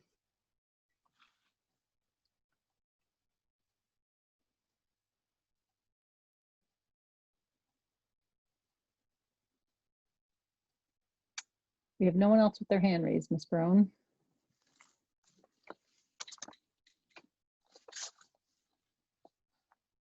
You're muted. I was muted because Kayleen was singing upstairs. So the next is board discussion on future action items and policies 1648 and 1648.02. Do you want to go into that, or did you want to respond to discussion, or do you want to respond to discussion at the end of the meeting? How do you want to do it? I mean, public comment, I mean. Yeah, you know what, it depends on if, I don't know how long the rest of our meeting will go, if we want to make them later, if you want me to go ahead and respond to some of these things. Open to I think if you can, if you have the ability to respond, I think, and then, you know, if people want to go, they can go, and then we'll finish our business. Great. If they want to stay, they can stay as well. Okay, so I'm going to do my best. Tim, I'll turn it over to you at the end, so because you can give some additional HVAC details. The first thing I want to speak to. I fully understand that everyone has a tremendous amount of anxiety going into the school year, you know, as do all of us running the district, because this is a way we have never started the school year ever before. You know, it's akin to me feeling how I was when I was a brand new teacher, and you'd be doing everything for the first time. So, you know, in terms of managing expectations, that there will be, and one of the parents who spoke said this, there's going to be a huge learning curve. And to think anything but that is unrealistic. And that is why, you know, we have, somebody asked about the time in the afternoon. The time after the students are dismissed, that time is going to be utilized for professional development for the staff, as well as extra help and support for the students. We actually are working on what the structure of that time will be, because currently, by the time the students get dismissed and the teachers get their lunch break, 12:45 to 2:40 would be the time for PD and or student support. However, we did propose to the association, because they expressed a desire to work virtually in the afternoon, that we would adjust the schedule so that they could take 12:30 to 1:30 to get home, and then we would adjust those hours at the end of the day to 1:30 to 3:25, so that we still have that same chunk of time. So that's being finalized, and we may end up starting the school year that way, but we have to work that out, because that is a contractual matter, but we are, you know, that time will be utilized for that. With regard to starting the year, so this is what makes this difficult too, because there is so much information out there. A lot of the information that folks asked about is in our plan, which is publicly posted on our website, and it has also been sent out in writing. But understanding that there is so much information being sent out, that's why we also plan on reviewing it during those opening days of school. And just from all the questions being asked and the details folks are looking for, it's very hard to address all of that in a letter, you know, in a memo to people, because obviously there are a lot of nuances to all of this. So those opening days will be focused on this, as well as that afternoon time that we have every afternoon. You know, students will likely not need extra help those first few days or even first week or so of school. So that time will be heavily focused on professional development. But we also feel that it's, until teachers try things out, it's hard to have, you know, we will have professional development initially, but they're going to need to figure out what they don't know when they first are working with the hybrid model. And, you know, none of us are proposing this as an ideal learning model for students. The ideal learning model is to have every student in school, you know, as we started last September. And that's not an option, nor is an option for us to go 100% virtual. I want to make that clear, that our plan meets all of the health and safety guidelines and was approved by the DOE. And we cannot now decide to go 100% remote unless we come up and fabricate some reason that we cannot meet those health and safety guidelines. So I just want to make that clear, that that is not an option for us to change to that. And 79% of our parents have opted for that hybrid model. So, you know, our students and our parents do want to get their children back to school. With regard to mental health resources, those have actually been sent out throughout. That's something that we make available, you know, continuously, but especially when we transferred to distance learning in the spring, our director of guidance has been updating the website and sending information out on that. We actually have our Care Plus provider on the board meeting, on our board agenda tonight to be approved. They provide mental health services to our students. So that is something we take very, very seriously. And also a comment as to why our board meetings have been virtual. We are required by law to allow public to attend our meetings. And so because right now we can only have a limit of 25 people attend our meetings, if we were to have this meeting in school, only 25 of the 300 attendees would actually be able to be there and offer public comment. And knowing that this many people would likely want to participate in this meeting, we did not feel that that was a prudent decision. So that is why these meetings have continued to be virtual. You know, we certainly will look to transition to them to in-person as soon as we can. But in terms of accommodating the capacity, the only way we are able to do so, given the current guidelines in the state of New Jersey, is virtually. And we wanted to give as many people as possible the ability to participate. With regard to Somebody had asked about what our plan looks like, you know, if we will look to transition back to full-time learning with all students there, or what that may look like. Unfortunately, that is unclear to us as school leaders and as a Board of Education. Right now, given the guidelines, we cannot meet those guidelines with having every single student in school. So until they change those guidelines, we can't adjust our plan and go back to having us, you know, all of our students there every day. The most we will have if every student in a cohort were to attend on a given day would be about 800 students, which is significantly less than what we normally have in our classrooms and in our hallways. When discussing the structure of the day and the changing time between classes, the committee's recommendation, which was made up of teachers and students and administrators and parents, so their voices were all heard throughout this process, was to not extend the passing time, because teachers were actually worried that students would then loiter in the hallways and try and find their friends and socialize. So that's why we've kept it at 5 minutes, and we will make adjustments if we need to. Administrators will be in the hallways. You know, we've increased the hall duties. And yes, as a couple people said it differently, but what I had said a couple of weeks ago is that, yes, the snack duty would be heavily monitored by administration, and that is true.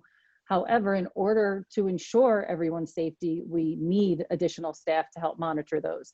And the reason that a staff member may have that every day is because, unlike when we have our rotating drop schedule, teachers no longer rotate their duties because our periods are not rotating on a daily basis.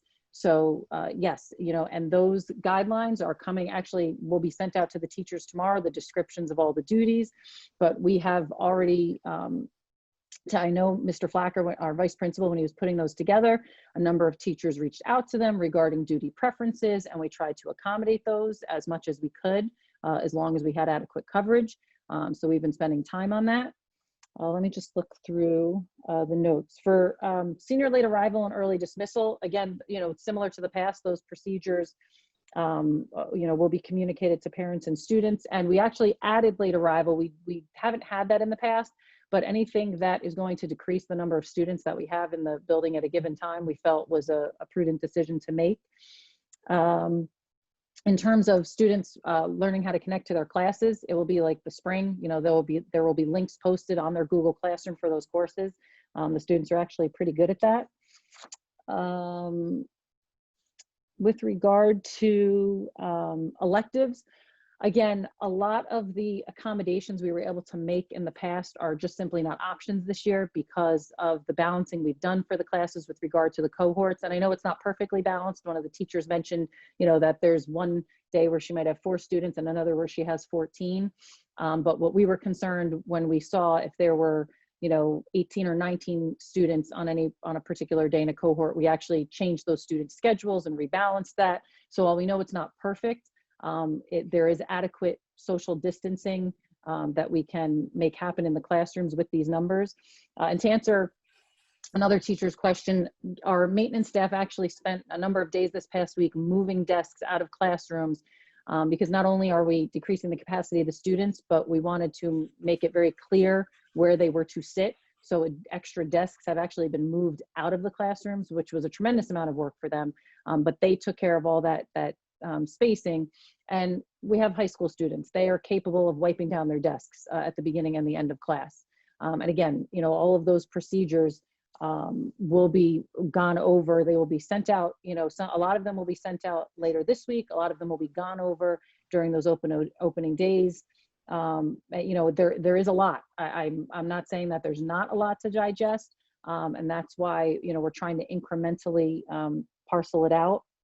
And I know by some of the questions asked tonight, you know, that some of the information that we have given out, some folks have missed, and I fully understand that because there has been so much of it. So that will continue to come. And there have been some teachers coming in this week to check out their classrooms, to set things up, to see how things are set up in the building. So that has been happening. With regard to expectations for students wearing their masks and abiding by all of these procedures, this is going into our handbook and will be communicated to parents, students, and staff. And there will be a no tolerance policy for not following any of these health and safety guidelines. The language we've added to the handbook is very, very strong regarding this. It just simply will not be tolerated because, you know, it's not only affecting that student's health and safety, but the rest of the students and staff health and safety. So that, you know, absolutely will not be tolerated. And that is outlined in the student handbook, in the code of conduct. And just as a teacher enforces other classroom management expectations, this is one of those. So I have no doubt that our teachers will be able to manage their classrooms and enforce wearing masks. And as with any other student conduct expectation, they can always call on an administrator should they need assistance. With regard to managing students at home, students in the classroom, again, that is new for everyone. You know, so it's certainly, there will be a learning curve with regard to that. We have and we've talked about this before, and it's explained in the plan, and I know, you know, supervisors have started talking to their departments about this, and this is what we will be taking a look at next week as well in the opening days. But whatever is on the teacher's screen regarding, you know, if they're projecting it in Google Classroom, that is what will be connected to the live stream that the students at home are seeing. And if the teacher is not presenting something technology-wise, then they actually will be able to see the students at home on their screen. But again, you have to remember there's many less students in front of you in your classroom. So you will, it's something that we're going to be working with teachers on different techniques for. Again, it's certainly, of course, not an ideal teaching situation. We'd rather have all the students in the classroom in front of the teacher, but as that is not an option, we have to look at what the other next best options are. And just because they're not perfect and ideal doesn't mean that we should discard them. It means that we need to work on them and learn and grow and actually model for our students that we are lifelong learners just like they are, and that we're willing to, you know, to try some things out, to continuously improve. And that's what we're going to be working on. With regard to a student who is in the hybrid model, just like we do, you know, if when they're coming to school full time, not feeling like coming to school on a particular day isn't necessarily an excused absence. So we do expect students to attend school, you know, unless they're sick on days when their cohort is attending in person. And with regard to people taking vacations, that's actually well established in terms of the guidelines for the state, and it's on our screening form. If you have been somewhere that is a state that requires you to quarantine for 14 days when you come home, that is what you're expected to do. So, you know, it's not a matter of when we start or don't start school. If somebody goes away to one of those regions, or if they've been around somebody who tested positive for COVID, or they're displaying symptoms, that is all on our screening form. I think there was some confusion. Just going to get a COVID test does not preclude you from coming to school. It's only if you get a positive test.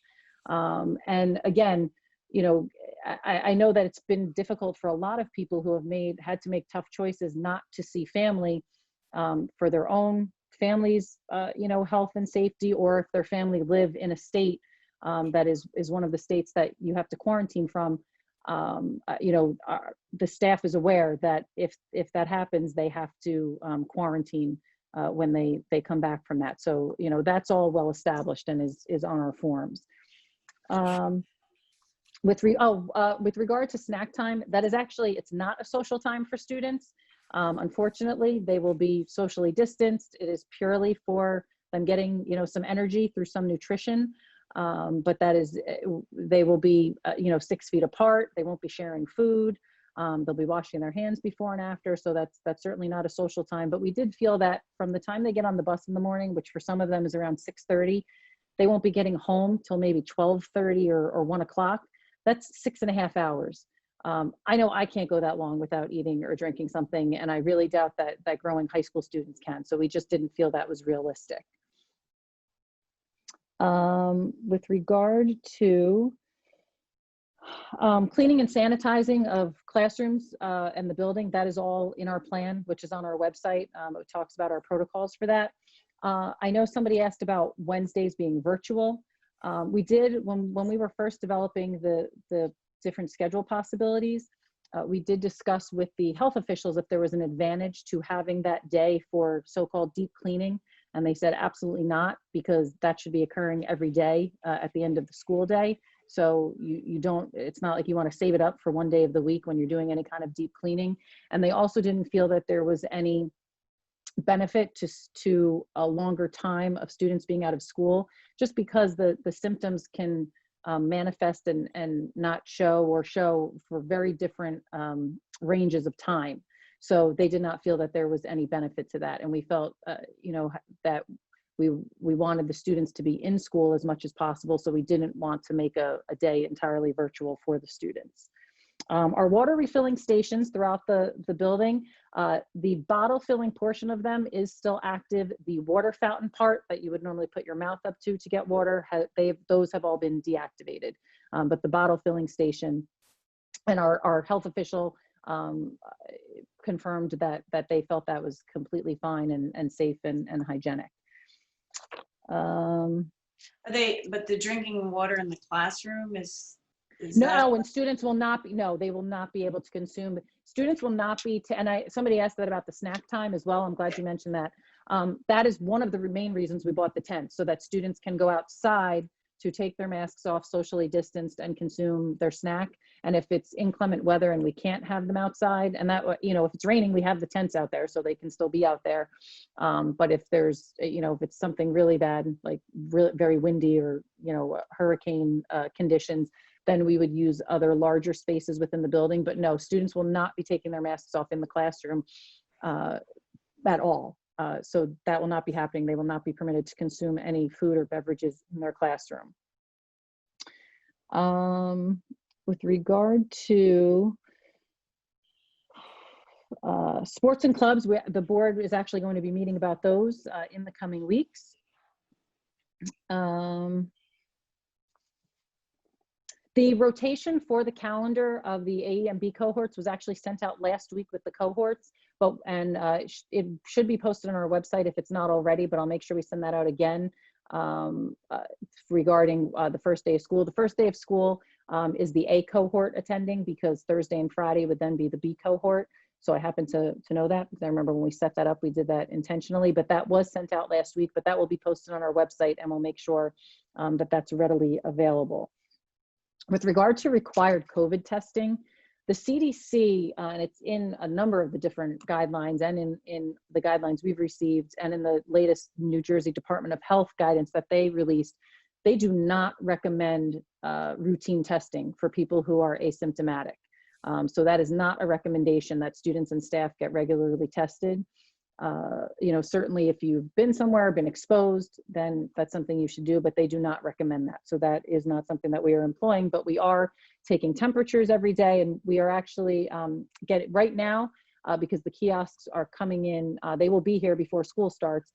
We don't have the temperature taking kiosks in yet, so we are using the handheld thermometers, and we take every staff member's temperature as they come in every day, as well as check that they've completed the screening form. And the same thing will be occurring for all students as well as for visitors. And guidelines are coming out tomorrow from our health office regarding exactly what folks are to do if they are in contact with somebody who tested positive, if they test positive. So all of that will be outlined in those guidelines coming out from our health office, which they had done and had to revise several times because we kept getting revisions from the New Jersey Department of Health. So we're hopeful that they won't change those again, and we can actually send out the final guidelines. With regard to spectators at sporting events, the NJSIAA is actually, I believe, going to be releasing guidance on that. So while I know that there's a 500-person capacity for outdoor events, I don't believe that actually applies to school sporting events. The NJSIAA is going to be developing guidelines on that, and we will, follow whatever they come out with. They may say no spectators, they may say parents only, but we will be waiting to see what they come out with regard to that. Let's see.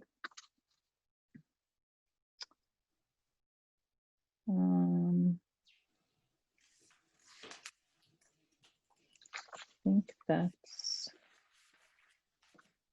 I think that's all of that. So I will just go back to the HVAC questions. Some of the questions that were asked are not things that are part of any kind of guideline. So they're not things that we have checked with regard to negative air pressure. That's not in any of the recommended guidelines that we've been given to follow. And I'll turn it over to Mr. Stiles to talk a little bit more about that. But one of the things that was mentioned was opening the dampers to 100%.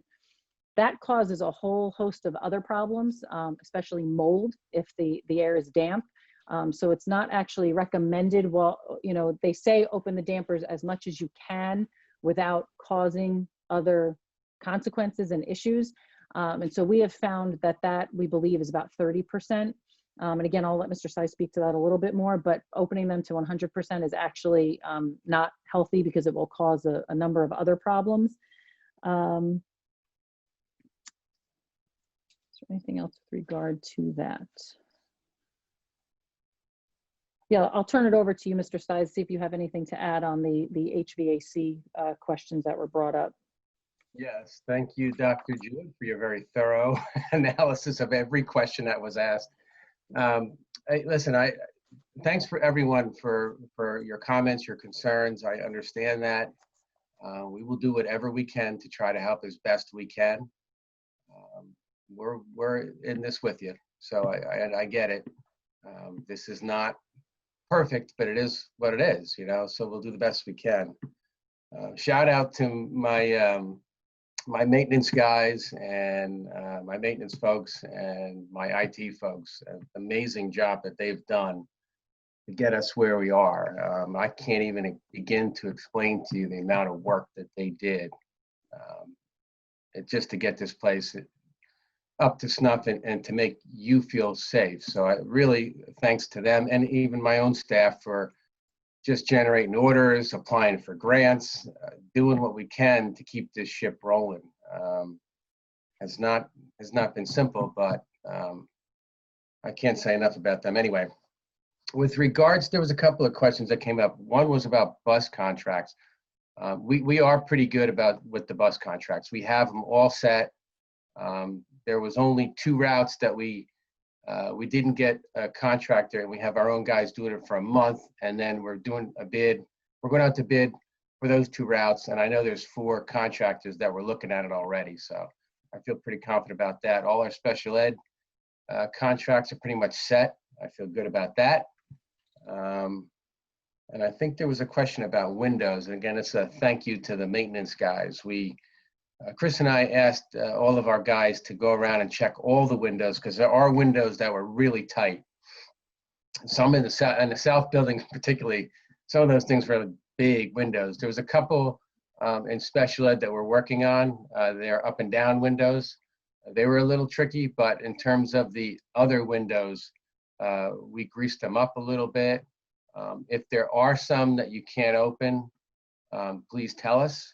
We will help out. We will have a guy over there to open that window. There was a couple of them that were on, they were a little bit on, I'm not entirely tall, so I had to reach up and across a ventilator. So it was a trick. So those kind of windows, particularly like in 72B and in those areas, the guys said they would gladly go over there and open that window for you. Anyway, so if you're concerned about the windows, we checked every single one of them to make sure that they were operational. So we will help out, and if you can't get them, we will do it for you. And then I think with the HVAC stuff, and just to expand on some of the things that Liz said, in terms of the filters, we have the MERV 8 filters. We can't do the MERV 13. It would restrict the airflow, and it'll burn out the motors. That would be a problem. So we really can't go higher than the 8. It's not recommended by our engineer and our architect. And we feel that we have plenty of air flow in the room, so we don't have to do that. And and these are pretty good filters, by the way. MERV 8s are good filters.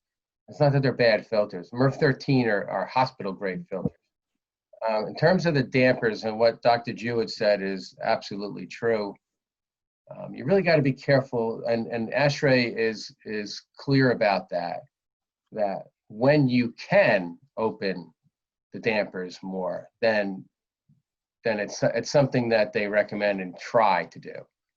However, they do state that if you go overboard on these dampers, you can invite in mold, mildew, I mean, all kind of issues that are worse and will make the virus worse. And then the other thing is, if it's a cold day, and if you open those dampers too much, you can freeze a coil, and then you'll have a big watery mess on your hands. So again, you got to be real careful with interpreting some of these items that are thrown out there. In terms of the bathrooms to isolation areas, all those areas are covered under either univents or rooftop units, things that we have checked to make sure that they're in good operation.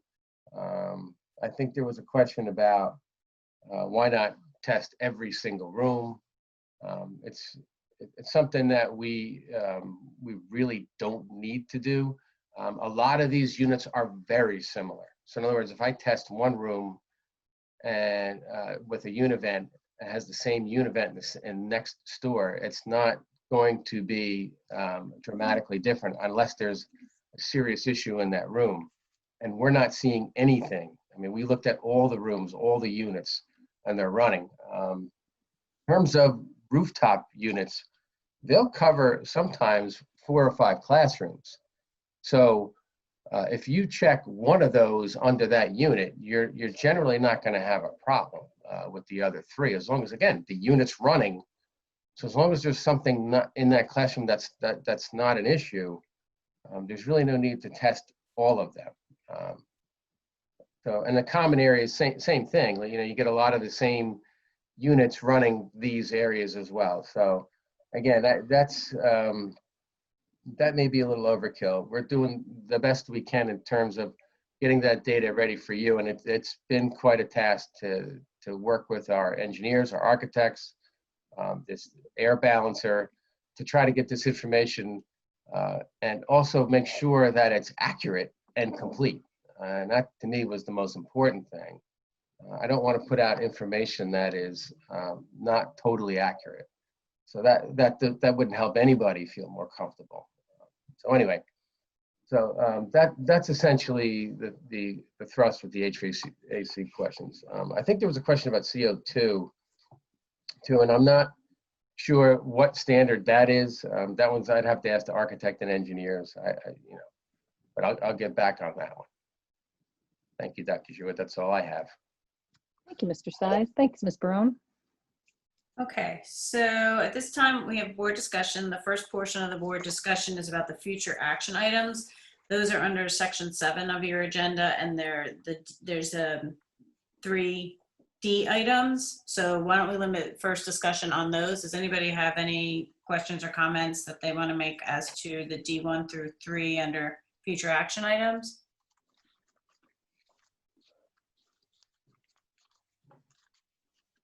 Okay, you're all over the place. I can't find you all. I'll let you know if I see any hands raised. Yeah, I can't see them Okay. in person, but I can see them on the menu Okay. if they use the All right, hand they're starting to function. come back into my view here. Yeah, Rita, just for clarification, so all the board understands, so what we're doing is we're putting, we're converting the South CAF heating and cooling to a rooftop unit. And it's specifically for that area. And the idea is to dedicate that area to one or two, whatever, rooftop units on top of that, and then take some of the stress off the chillers and the boilers for the rest of the south building. It is a complex job. It is going to take quite a bit. It'll take almost a year, and we did need some extra funding to do that. And that's what that number 3 is.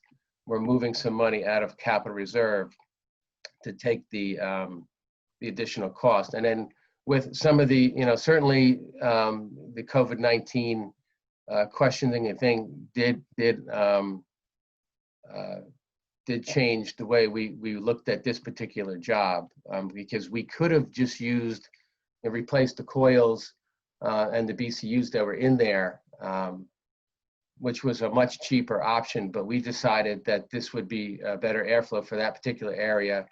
And also, it would help the other areas as well in the South building. Right, and South cafeteria is not being used or something, right? No, well, that's going to be, it's right now it has a lot of desks in it, Right. and it'll be used.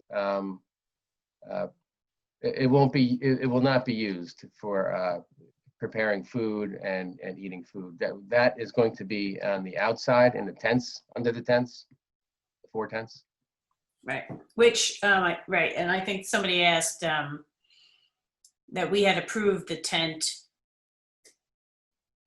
Did we approve it last time, or is it still on the agenda for this time? So the item on the agenda for this time. I'm sorry, I'm moving off, but. Yeah, so that is, you're just approving the emergency purchase payment to the vendor, which we've already procured the tents. Okay. Yeah. Thank you. Anybody else have any questions or comments on D1 through 3, future? Okay. Now, the second is the policy 1648 and 1648.2. Those are in your packet, and that is the restart and recovery plan. 1648. Dr. Drude, if you just want to go over one more time what why it's on the agenda again. You're muted. Thank you. 1648 is the required policy to accompany our restart and recovery plan, and it's it basically is standard for just about every district except. So, and actually some of the changes we had made, such as requiring everyone to wear masks at all times, that was actually a revision to the policy that came out after the governor then changed that requirement for all schools, but we had already made that revision. And then 1648.02 just outlines that the fact that parents have the option to choose all remote learning for their students. And within that policy, it just outlines our guidelines for that. For how parents notify us of that once they select it, it's for a minimum of a marking period, and just outlines some of the timelines. But there's nothing too earth-shattering in there. And all of the required policy updates that our reopening plan required are in 1648 and 1648.02, so that when we're no longer in this situation, we can just abolish these 2 policies. We don't have to go through and revise all sorts of individual policies. So the policy is, just so I'm clear, the policy is something that Strauss Esme put together, and it's a similar policy that New Jersey School Boards Association is putting out. Okay. Yes, exactly. Sorry, loosely related to that, I think there was a question about somebody who chooses the hybrid model and then chooses to attend via remote one day. I don't know if you answered that question.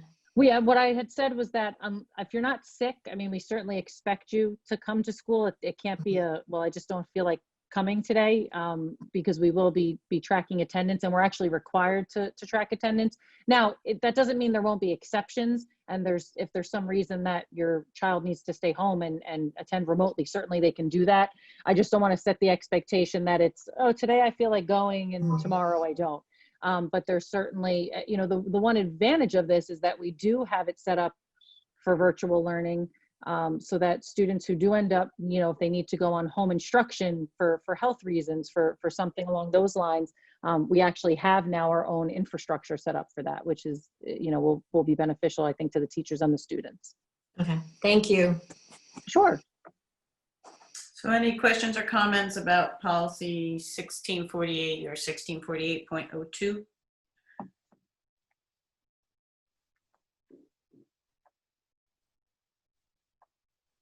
Okay, seeing none. Going into the agenda, we have our action items next. So can I have a motion to move Madam the action President, items? Madam President, I'd like to move resolutions A1 through A6. Can I have a second? Second. Any questions or comments on A1 through A6?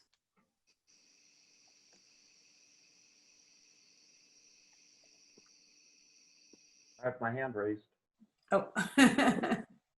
I just want to pull A4 for separate discussion, separate vote.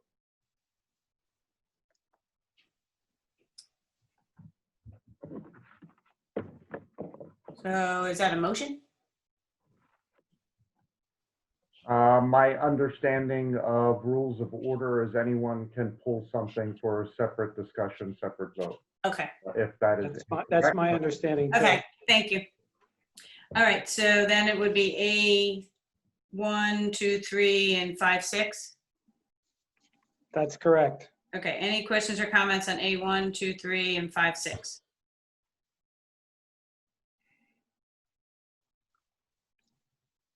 All right, roll call, please, Mr. Stice.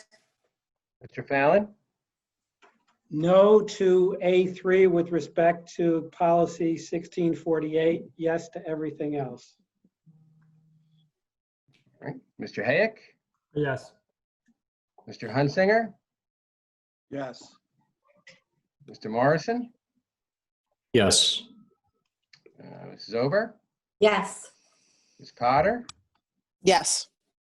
Dr. Shabilsky, Yes. Ms. Raban, Yes, but I need to abstain from part of A1 and A2. August 3rd meeting I didn't attend, so I don't know if I could do a partial.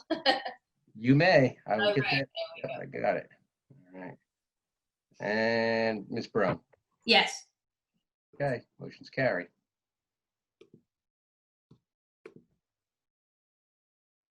Edie, do you want to have Want to discussion on comment about A4? A4? Okay, yeah, whatever way you want to do it. You want to do A4 first? We'll do the A4 first. So any questions or comments on A4? Well, I guess you have to move it first, Peter, don't you? No, it was already moved. Okay, all right. So any questions or comments on A4? I guess I'll go first, if I may. Sure. I'm not going to try to take a lot of time, but there are, I think, a couple of comments that I feel obligated to make. And one is that there is no certain answer because we don't have all the information, and we don't and will not have the information in the foreseeable future. Second is that there is no way to eliminate all risk with the exception of everyone staying isolated with their own narrow circle. And so our effort, I think, is in trying to minimize the risk within the powers that we have. My most important comment is I think we have received inadequate, untimely, and conflicting information from the state. At different points in time, we've gotten different pieces of information. We were told we were required to create a reopening plan, in-person instruction. After that deadline has passed, we received instruction from the governor that you could offer a remote-only transition plan, albeit with rationale for not being able to reopen and a time-certain window in which you would be able to reopen. We've gotten information from the health department that would suggest that the prevalence of COVID in our community and within the state would be something that puts the school at risk of having to close in a very short period of time, as you've seen in other states.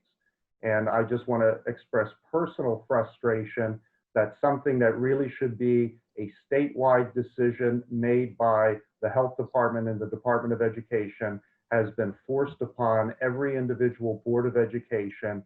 And I just think that that is not fair and not appropriate.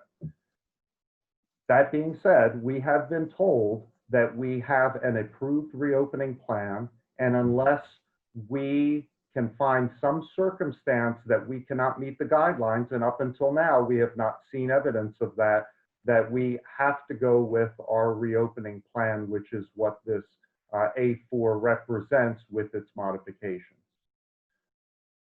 Given all of that, I would say, one, everybody needs to be prepared that school will close, and it may close in a short period of time. It may not close at all, but everyone should be prepared that school will close because there are many factors that are not within our control. That leads me to point number two, which is while we can manage what is done in school for the most part, the big unknown is what we can't manage, what happens outside of the school, and several commenters have described this. This is really a community effort. We've done what we can do to meet the guidelines within what we were mandated to do, But if children, if parents, if teachers, if anybody in the community is not taking recommended measures to reduce risk, then anything that we are doing may not be sufficient to protect everyone. And then finally, one thing that has not been talked about is the flu. And while the flu is something that is generally fairly minor, it is also something that occurs annually. And I think it is critically important as a healthcare professional that everybody get the flu vaccine, because the symptoms of flu are very similar to the symptoms of COVID. And if you get one infection, your risk of the other infection will likely go up because you've already been made vulnerable. And so I would advocate strongly that everyone, teachers, students, administrators, parents, vaccinate themselves for the flu. I contacted Walgreens this morning. They already have the flu vaccine for this year. It's going to be a unexpected factor that can influence how things work out over the next couple of months. Finally, my last comment is that what we are really addressing with A4 is an attestation that we have met the state guidelines for reopening. We may not agree with the reopening, but what we are stating is that our reopening plan meets the state guidelines and that the governor has required us to have an opening plan that includes in-person instruction. Thank you. Thank you. Any other questions or comments on A4? We have Mr. Morrison and Peter they have their hands raised. Peter's first, I defer. I just want to echo and join in all of Greg's comments regarding A4. And I also want to, at the same time, express my great thanks to the entire administration and everybody who's worked on this reopening plan. And as Tim mentioned, his staff and the IT and the buildings and grounds people who put in a tremendous amount of effort in the last 4 months, getting us to this point. But even with all that, I've got to join in all of Greg's comments. That's all I have to say. And then I would just add, I completely concur with Dr. Schabelsky, and given his background and expertise, greatly appreciate his guidance based on his experience. And the whole issue of the box that we've been put into here with being required to come up with an opening plan 30 days in advance of school opening, which we did, and then ever-changing guidelines that have continued to change even as recently as last week. Yet we're not necessarily allowed to change our guidelines unless we come up with some sort of scenario that would meet the state requirements. Again, I think that the state has done a terrible disservice to everyone in the state as it relates to how it's handled the educational guidance. And I concur with Mr. Fallon that the administration has done a yeoman's job in pulling this together under very extraordinary circumstances. But again, we're attesting to the fact that we can meet the requirements as required by the state. Doesn't necessarily mean that we agree with them, or at least personally, I will say it doesn't necessarily mean that I agree that it's the right thing to do, but we are doing what it is required by us, by the state. Any other questions or comments concerning A4?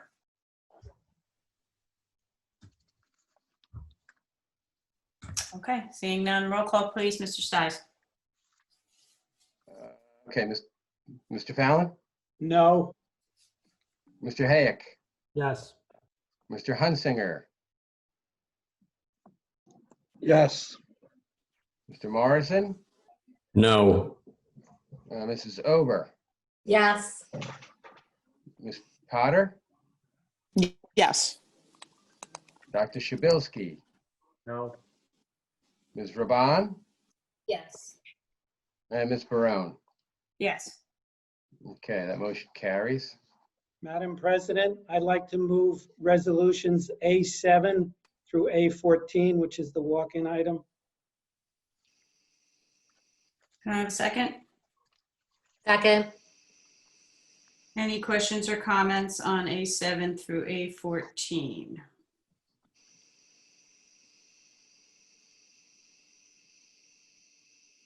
All right, hearing none.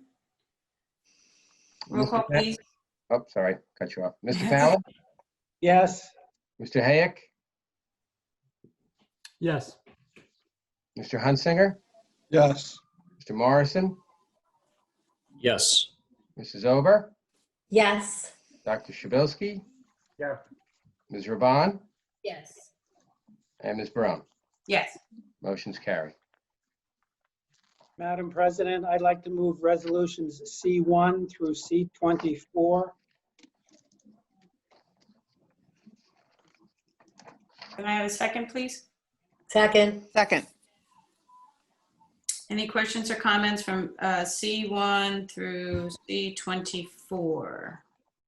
Madam President, I would just like to comment on C10 and acknowledge the retirement or the resignation of Douglas Eaton, who's been a long time serving theater teacher here, has done a fantastic job with the theater program, with script and cue, with the fall plays, the summer musicals, and the theatrical classes that he's been teaching for an extended period of time. I know that he was loved by the students, valued by his colleagues, and I know that he will be certainly missed. So I would be remiss if I didn't acknowledge the incredible contribution that he has made to our community, and also recognize the fact that he will certainly be missed.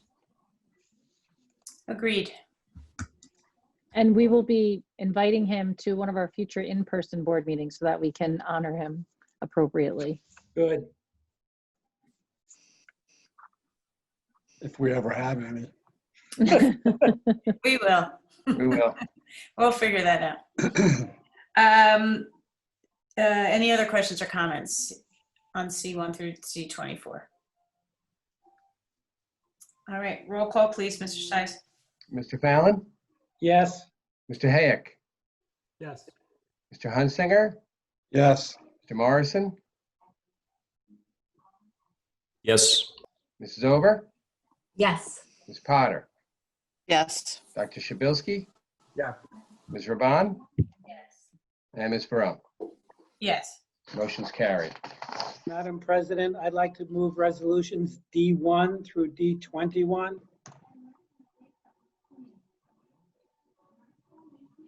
A second, please. Second. Any questions or comments from D1 through D21?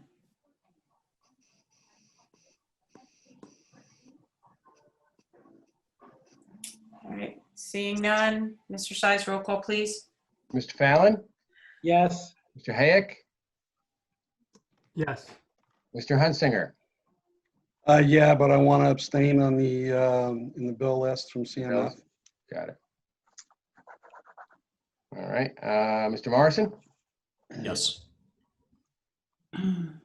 Ms. Zober, Yes. Ms. Potter, Yes. Dr. Shabilsky, Yes. Ms. Raban, Yes. and Ms. Barone. Yes. And Motion's Tim, carried. I'll just abstain on the portion of the bill list that had my $8 reimbursement. I forgot that was there. Thanks.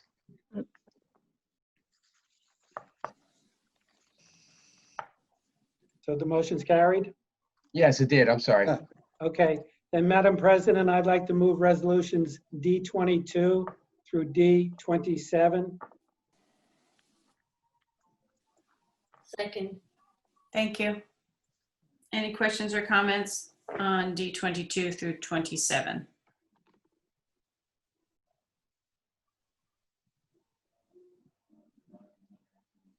No.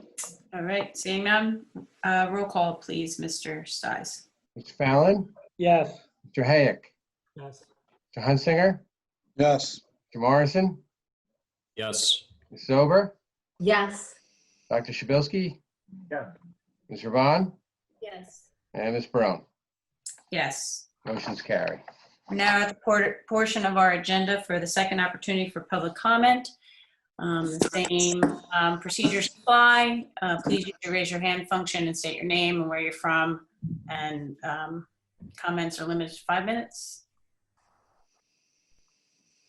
Ken Carnes?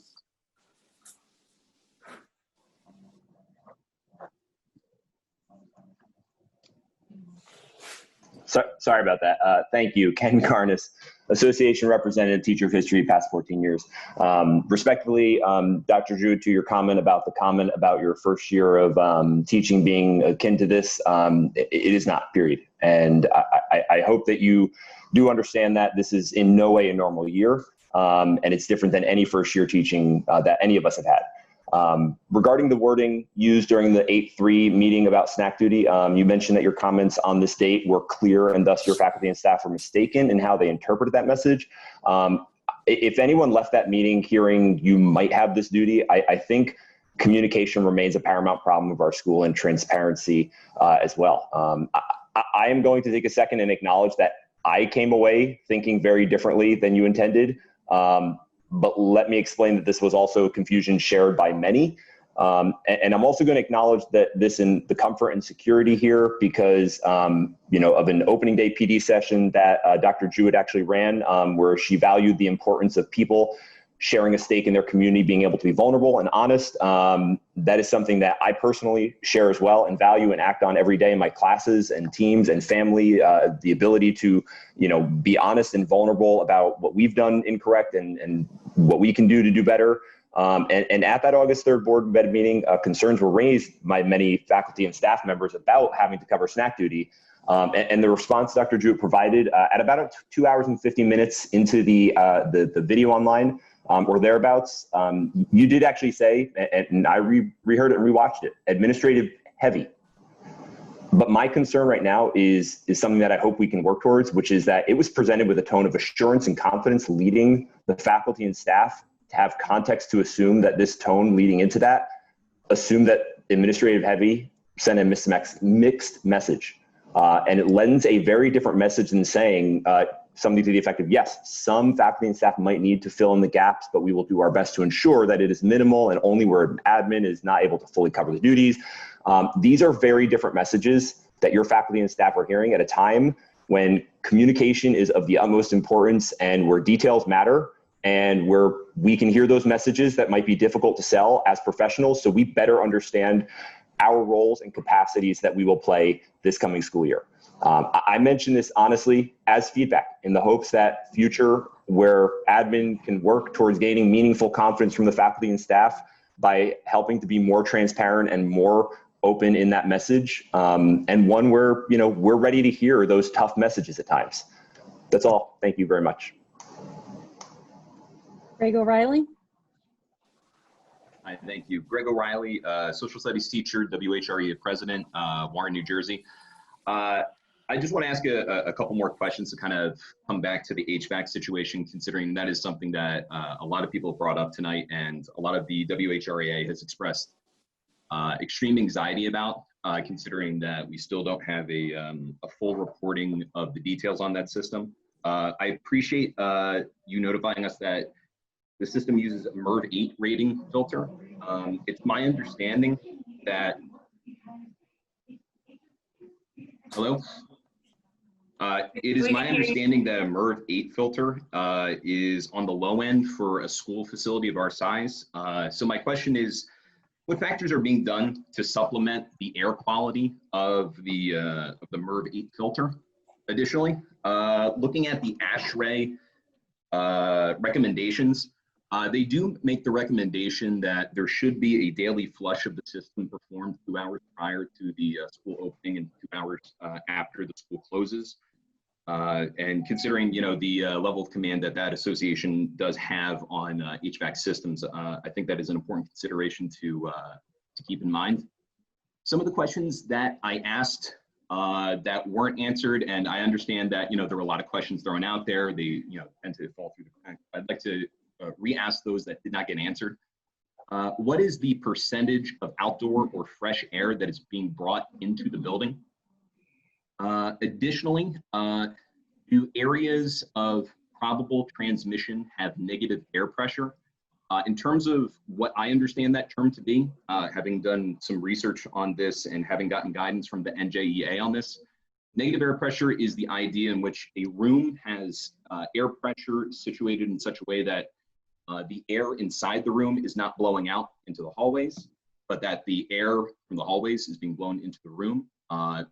This, I think, is incredibly important for areas of probable transmission, like bathroom facilities or the nurse's office or the isolation areas that we're going to have set up. So in terms of that idea of negative air pressure, do those areas of probable transmission, bathrooms, the nurse's offices, the isolation areas, do they have negative air pressure set up so that air is not being blown out that could be contaminated or has a higher probability of having COVID aerosol in it being blown out into the hallways? Likewise, the isolation areas, in terms of however many there are, where they're located, does the ductwork for those isolation areas connect to other rooms? And likewise for the nurse's office as well. Last question I have is also, how often will our HVAC system be inspected throughout this year on a consistent and regular basis so that it will have, the continued confidence of the students and faculty that it is operating at its peak capacity? Thank you for your time. Patty Grunther. Thank you. I had forgotten to say the first time I spoke, but Italian, and I've been for 14 years. I just wanted to clarify because when Dr. Jewett, you answered my, or addressed, let's say, my comments, I did not mean to imply that high school students are not capable of disinfecting desks. I don't think that the goal of my question or comment reached you. What I was talking about was why I don't know this information yet. I'm not saying that that high school students are not capable of cleaning their desks. I also would like to address something about snack time. I've been at for 14 years, and there have been many half days. We used to have, in an older administration, an entire week during exam week of half days. And we never had breaks for students. I'm aware of what time they get on the bus. I'm aware that they skip breakfast. I'm aware that on a half day, sometimes I get hungry, but we've always completely been able to do this. We had a whole week. These kids are going to be, students will be 2 or maximum 3 days a week going that part, that amount of time. There have been so many issues about snack time. I mean, the whole reason for not having lunch was not to create those conditions, and yet we went ahead and created snack time. I'm just wondering if board members are aware that there are dozens of elementary schools where kids are going to be in school from 9 to 1, not have snacks. So it seems that you guys are very invested in this. I saw in the budget over $30,000 spent on tents.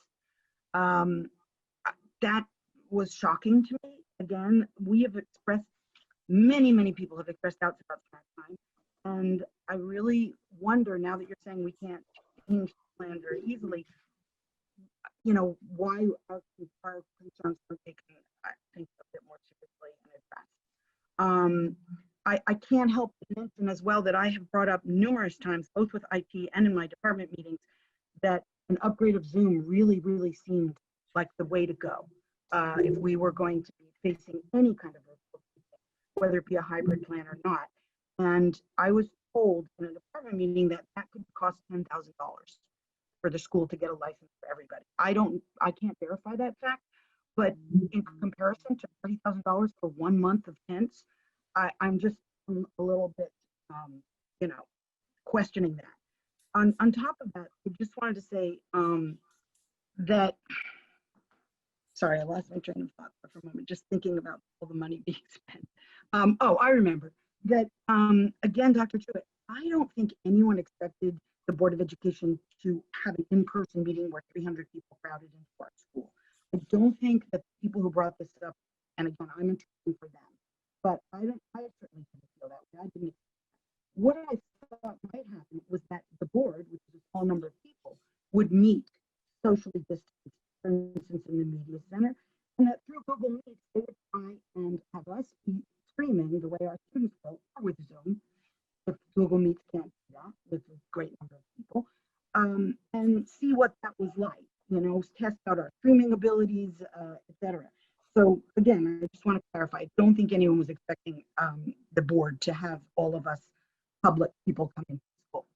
Thanks, those are my comments. Again, thanks for everybody for their input, and I'm sorry if, you know, my anxiety is coming through, but I think I also represent, I'm on the exec of our association, and I have a member engagement team, and I represent these people, and I'm getting, I know this is true of you too, 70 texts a day from people with concern. And the last thing I want to say is that we don't have a complete HVAC or air quality report. We don't have every room. I think every classroom should be tested. So when we say maybe we could think about going virtual, and again, we may have to when cases come up, we may have to close like other schools, but I just wanted to say that we're not asking you to make up some phony thing to go virtual, okay? We're saying that if the staff, the faculty, some of the community, we heard it in parent voices tonight, don't feel that the air quality is safe, that to me seems like it could be a reason to change that decision. I think being locked into it and blaming the state, you know, for their rigidity doesn't really address what we might be able to do if we have legitimate safety concerns. Thanks to everybody. Good night. Gwen Blake?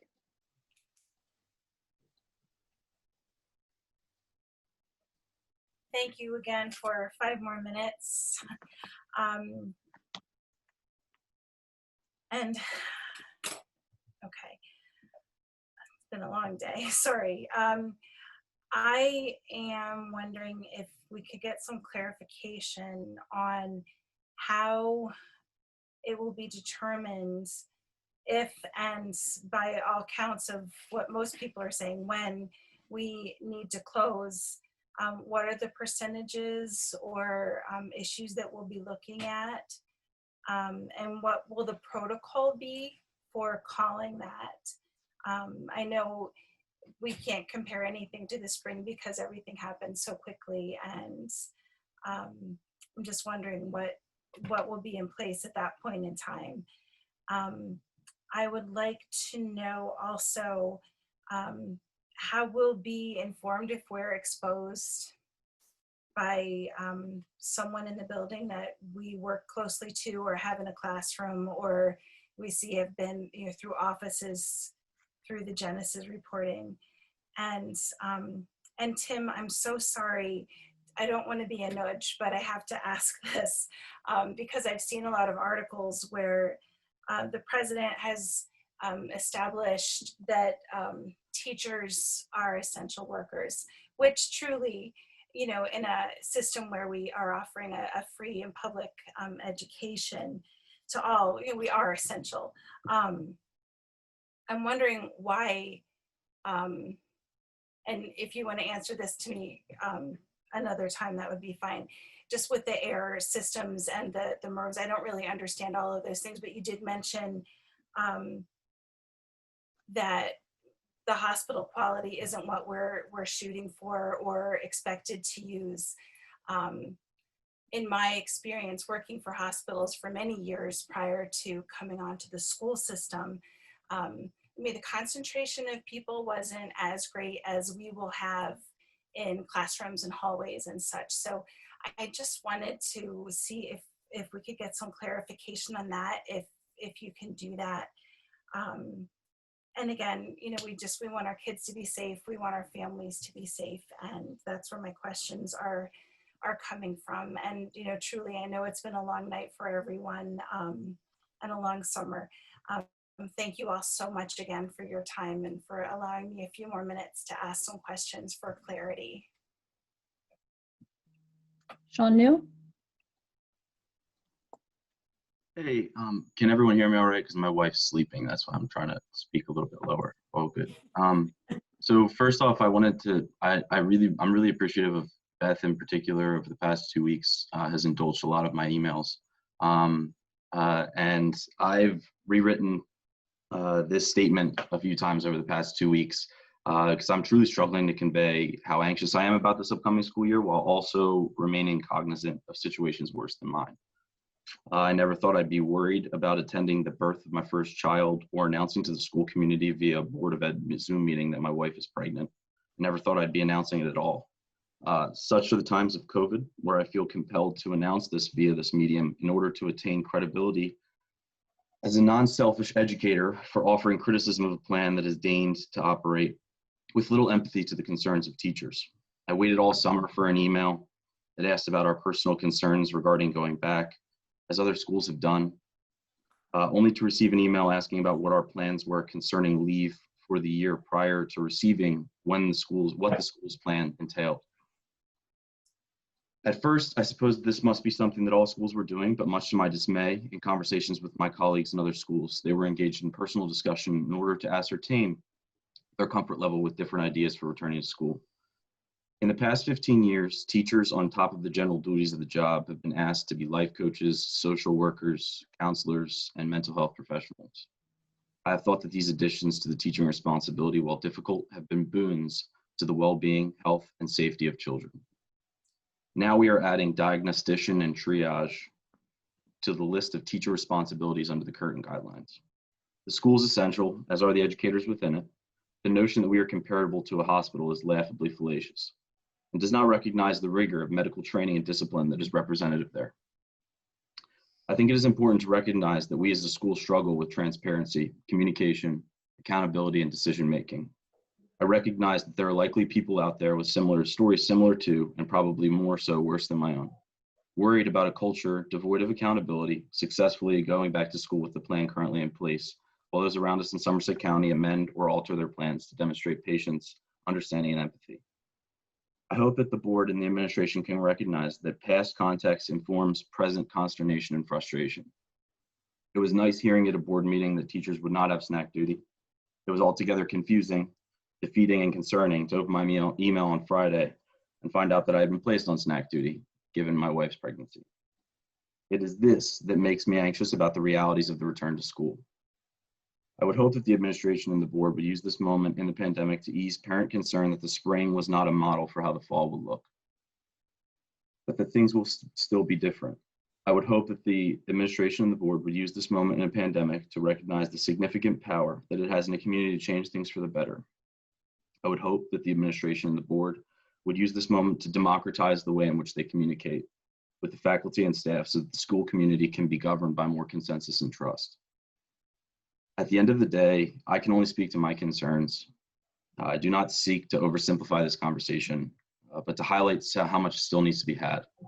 In much the same way that the class of 2020 was robbed of a proper graduation, I have not been able to attend a single doctor's visit to hear the heartbeat of my unborn child for the first time, to see them live on an ultrasound for the first time, or to attend any wellness visit with my wife. I do not begrudge hospitals and healthcare practices for taking these precautions. I appreciate them. I'm reaching out to this community to advocate for a safer reopening plan and a reinforcing of discipline because I miss my classroom. I miss the kids in it. I miss the athletes on the fields. But I'm incredibly fearful of missing the birth of my child for the sake of a reopening plan with too many holes. I'm worried even more of not meeting the child my wife and I have worked so vigorously over the past few months to protect. I appreciate your time. Thank you. Abby Shanahan? Hi, it's actually Judy Shanahan, Lauren, Abby's mom. Abby has a comment too, but just a quick comment take on Dr. Chabilsky's. I have a slightly different view from some of the parents. I work in a high school, and I have children in 2 different high schools, so I've seen them. I think what I would agree has been a very difficult job for administration because the state definitely has changed things up, and I think the lack of communication is not so much a slight on any of the administrations that I'm involved with, so much as I don't want to give you information on Monday that I will have different information to give you on Thursday, and have to constantly be changing things. And that's what I've seen from my administration, who I know is killing themselves to get stuff done, to open our schools. And I feel the lack of communication from both of the schools that my children attend, but I don't perceive it as a slight so much as we don't really know what's happening because the state keeps moving the targets for us. So I understand that. I also really understand the concern of the teachers who we've grown to care about over the past 3 years. And I know that much of their concern is for my kids and all the kids in the building as well. So, I just appreciate everything you guys have been doing. I really hope that, that we're all here to support whatever you guys need us to do. But just that I totally agree with Dr. Jabilski that it has been an incredibly difficult situation to get anything done in an effectual manner because of the moving targets. So that's it for me. Hope everyone has a great year. And here's Abby. Sorry. Hi, this is Abby. So I'd first like to say my heart goes out to all the teachers who have spoken tonight. I truly hope your concerns are heard because you're such a vital part of what makes Watchung Hills Watchung Hills. My question was about the mornings. So in the morning, students usually gather in the atrium or walk through the halls until the bell rings. So are students supposed to go directly to class now? And if so, then what happens in the event a teacher is not present in class by the time the bus arrives? And are students supposed to wait in designated areas within the school or outside the school or in their cars with their seniors? Yeah, I would just like some clarity on that. Thank you for your time and allowing me to speak. Zaleski? Hi, I just wanted to say how different I feel starting this meeting to ending this meeting. I had no idea that so many teachers had so many questions and feel so in the dark. And I just wanted to mention that perhaps, as the teacher just said, that they were not prepared or asked or included. When I chose for my children virtual or hybrid, all virtual or hybrid, it was before I knew what the safety protocols were going to be. And I understand that the goalpost may have been moved by the state mandates, but that just goes to my point of why are we rushing to go back before Labor Day without giving the teachers this valuable time to learn the safety protocols, practice them, find out what some hiccups are, and to then also work on hybrid teaching, which they haven't done. It makes no sense to rush this in that we may not have had the opportunity to not go all virtual, as you said, because we've been approved, but we do, and we still do, have the right to push that back till at least after Labor Day so that teachers and parents have time to figure out, wait, is this safe? I only am getting information tonight. When I made the decision for my children, I didn't know what the safety protocols were going to be. And I hear tonight that the teachers are in the same circumstance. And I had no idea that at the same time I was asking questions, teachers had the most basic questions of who's cleaning the desk, how will they be cleaned, when will they be cleaned, how are students going to be changing classes. If the teachers don't know this yet, and I'm supposed to send my child back to school on Monday, a freshman coming in, who has no idea, are we putting them all in the auditorium together, or are we going to hold the orientation outside where it's safer? I'm just really urging you to at least postpone the opening of school till after Labor Day to give these teachers and parents the opportunity to absorb all this new information we are just getting now. And while I appreciate all of the time and efforts everyone's putting in, it comes down to this is an experiment with our children and with our teachers and our administration. You're all an experiment.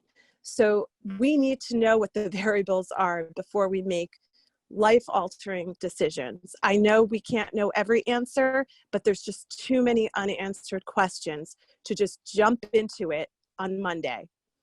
Thank you.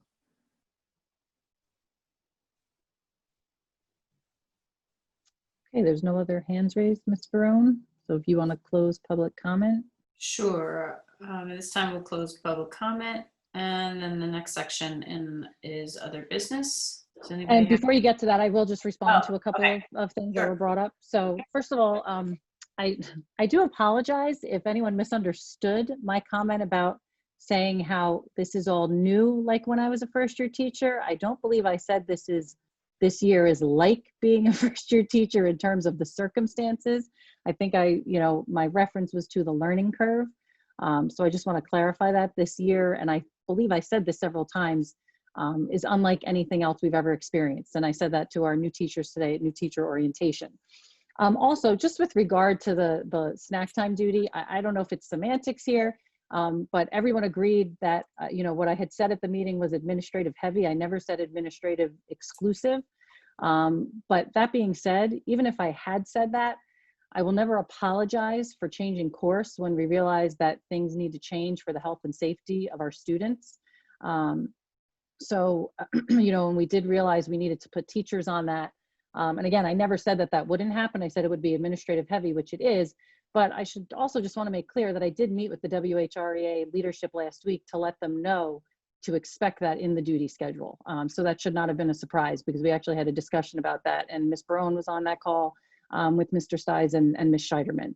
And again, I will never apologize for having to change a decision when it comes to the safety and well-being of the students. With regard to half days that we've had in the past or early dismissals and we haven't had lunch, that does not mean that the students have not eaten all day or throughout the day. They're sometimes eating or drinking in their classrooms, even though we try to limit that. They're eating during their study halls. They're eating in the hallways in between classes.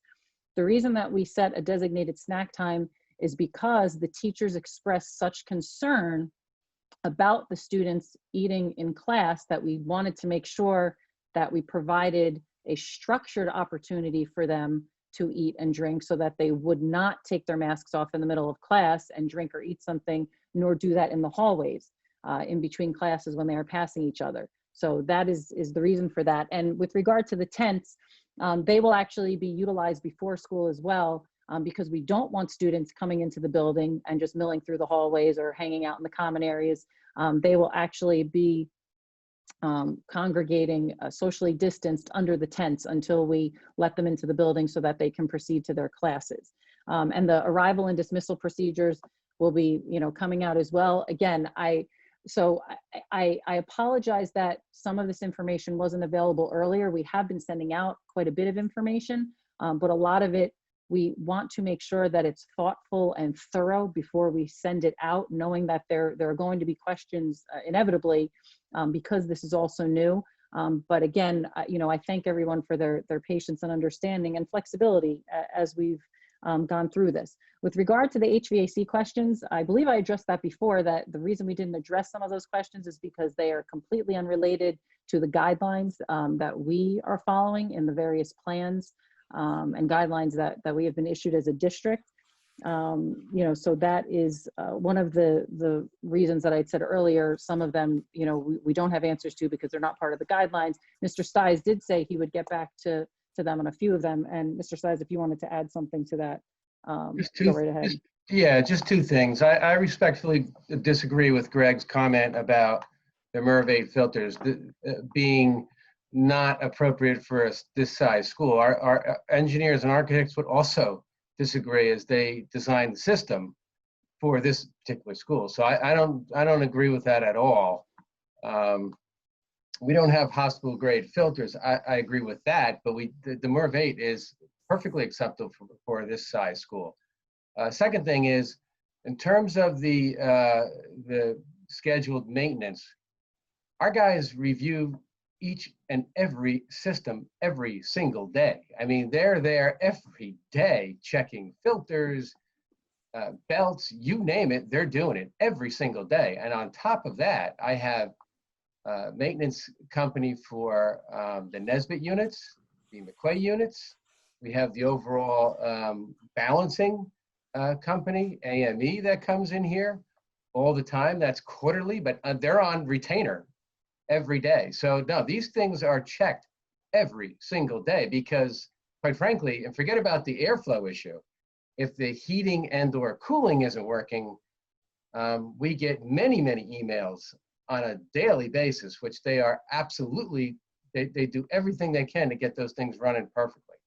You know, their systems, they break down, but our guys are on them every single day. And I can tell you, I'd put my guys against anybody in terms of anybody who checks the system. That's how much I believe in them. So I'll leave it at that. Any other responses, Dr. Jewett, before we move on? No, I think that covers everything. Okay, so we're now at the portion of our agenda where we have other business. Does anybody want to speak about any other business? Rita, could I suggest, since we have to have a short executive session, that we have the executive session and then come back and do other business? Sure. In which case, I'd like to make a motion that we go into executive session to discuss what, Liz? Personnel, I think. Personnel. Personnel yes. matter.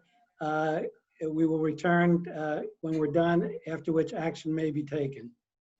Okay. I need a second. A second. All those in favor? Aye. Aye.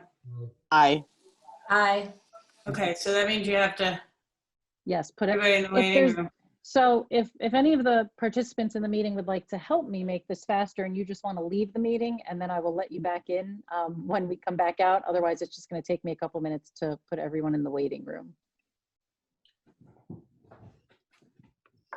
No yawning. Oh my God. All right. It is way past my bedtime. I know. Yeah. Right? All right, everyone is back. Everyone is back. Everyone is back. All right. Madam Wait. President? Let me just move the agenda to other business. So I move the agenda to other business. Is there any other business? Madam President, I'd like to move a resolution. No, it was Hold a on, joke. let me mute folks. I'd like to move a resolution to have the board approve, pending reaching an agreement with the WHREA, the changing of the first day of school this year to September 8th. And For students. for students, with staff to be coming in from August 31st through September 3rd without students. This, Other than the freshman orientation, of course. yes, other than the freshman orientation. Thank you, Rita. But this would approve changing the schedule if we reach an agreement with the WHREA after consulting with them about that. And hopefully, you know, that can be discussed by tomorrow so that we be able to then announce this to the parents tomorrow or the following day. I need a second. Second. And just to add to that, it would mean that our October 12th and 13th professional development days would become student Correct. days. Student days. And we would deduct one of our 4 emergency closing days, since we wouldn't have anyone in school on that Friday before Labor Day weekend. So questions, comments from the board on that resolution?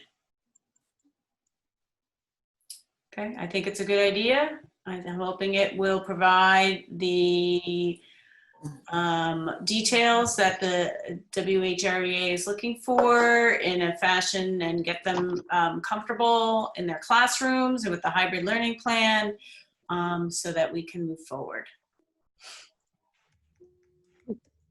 And I will be, I believe there's still a couple of them on the call. I'll actually go ahead and send them an email right. Greg is still here. Okay. All right. If there's no other questions or comments, I need a roll call, please, Mr. Size, on that motion or resolution. Mr. Fallon? Yes. Mr. Hayek? Yes. Mr. Hunsinger? Yes. Mr. Morrison? Yes. Mrs. Ober? Yes. Ms. Potter? Yes. Dr. Shabilsky? Yes, and in case nobody seconded it, I'll second it before. I think Thanks, we have Greg. one now. I think we have two. Anyway, Ms. Raban Yes. and Ms. Brown. Yes. Motion carries. Any other business? Yeah. Move to adjourn? Well, I do have one real quick one. Okay. You guys got a New Jersey School Board's alert. There's a bill that's being Oh, yeah. voted on by the Senate on the 27th that increases the year's contract period for coaches and club. I think it's just coaches. I'm not sure about the clubs. I didn't see all of it. I mean, I'm very opposed to this bill as a BA. I urge you to read that and contact Senator Kane. If you agree with me, and tell him the same thing. Because I don't think it's a good bill. I think it's 2863. Yeah, it was The in vote- the and email. And the vote is on Thursday. So if you're going to reach out, I would reach out tomorrow to Senator Kane. Yeah, thanks, Bob. Please do. And that was from school boards, an email? It was, yeah, I can forward it to everybody. Thank you, Chris, Tim. All right, anything else from anybody? Barry, you're up. Move to adjourn. Second. All those in favor? Aye. Aye. All right, good night, everybody. Thank you so Thank much. you, everybody. Everyone.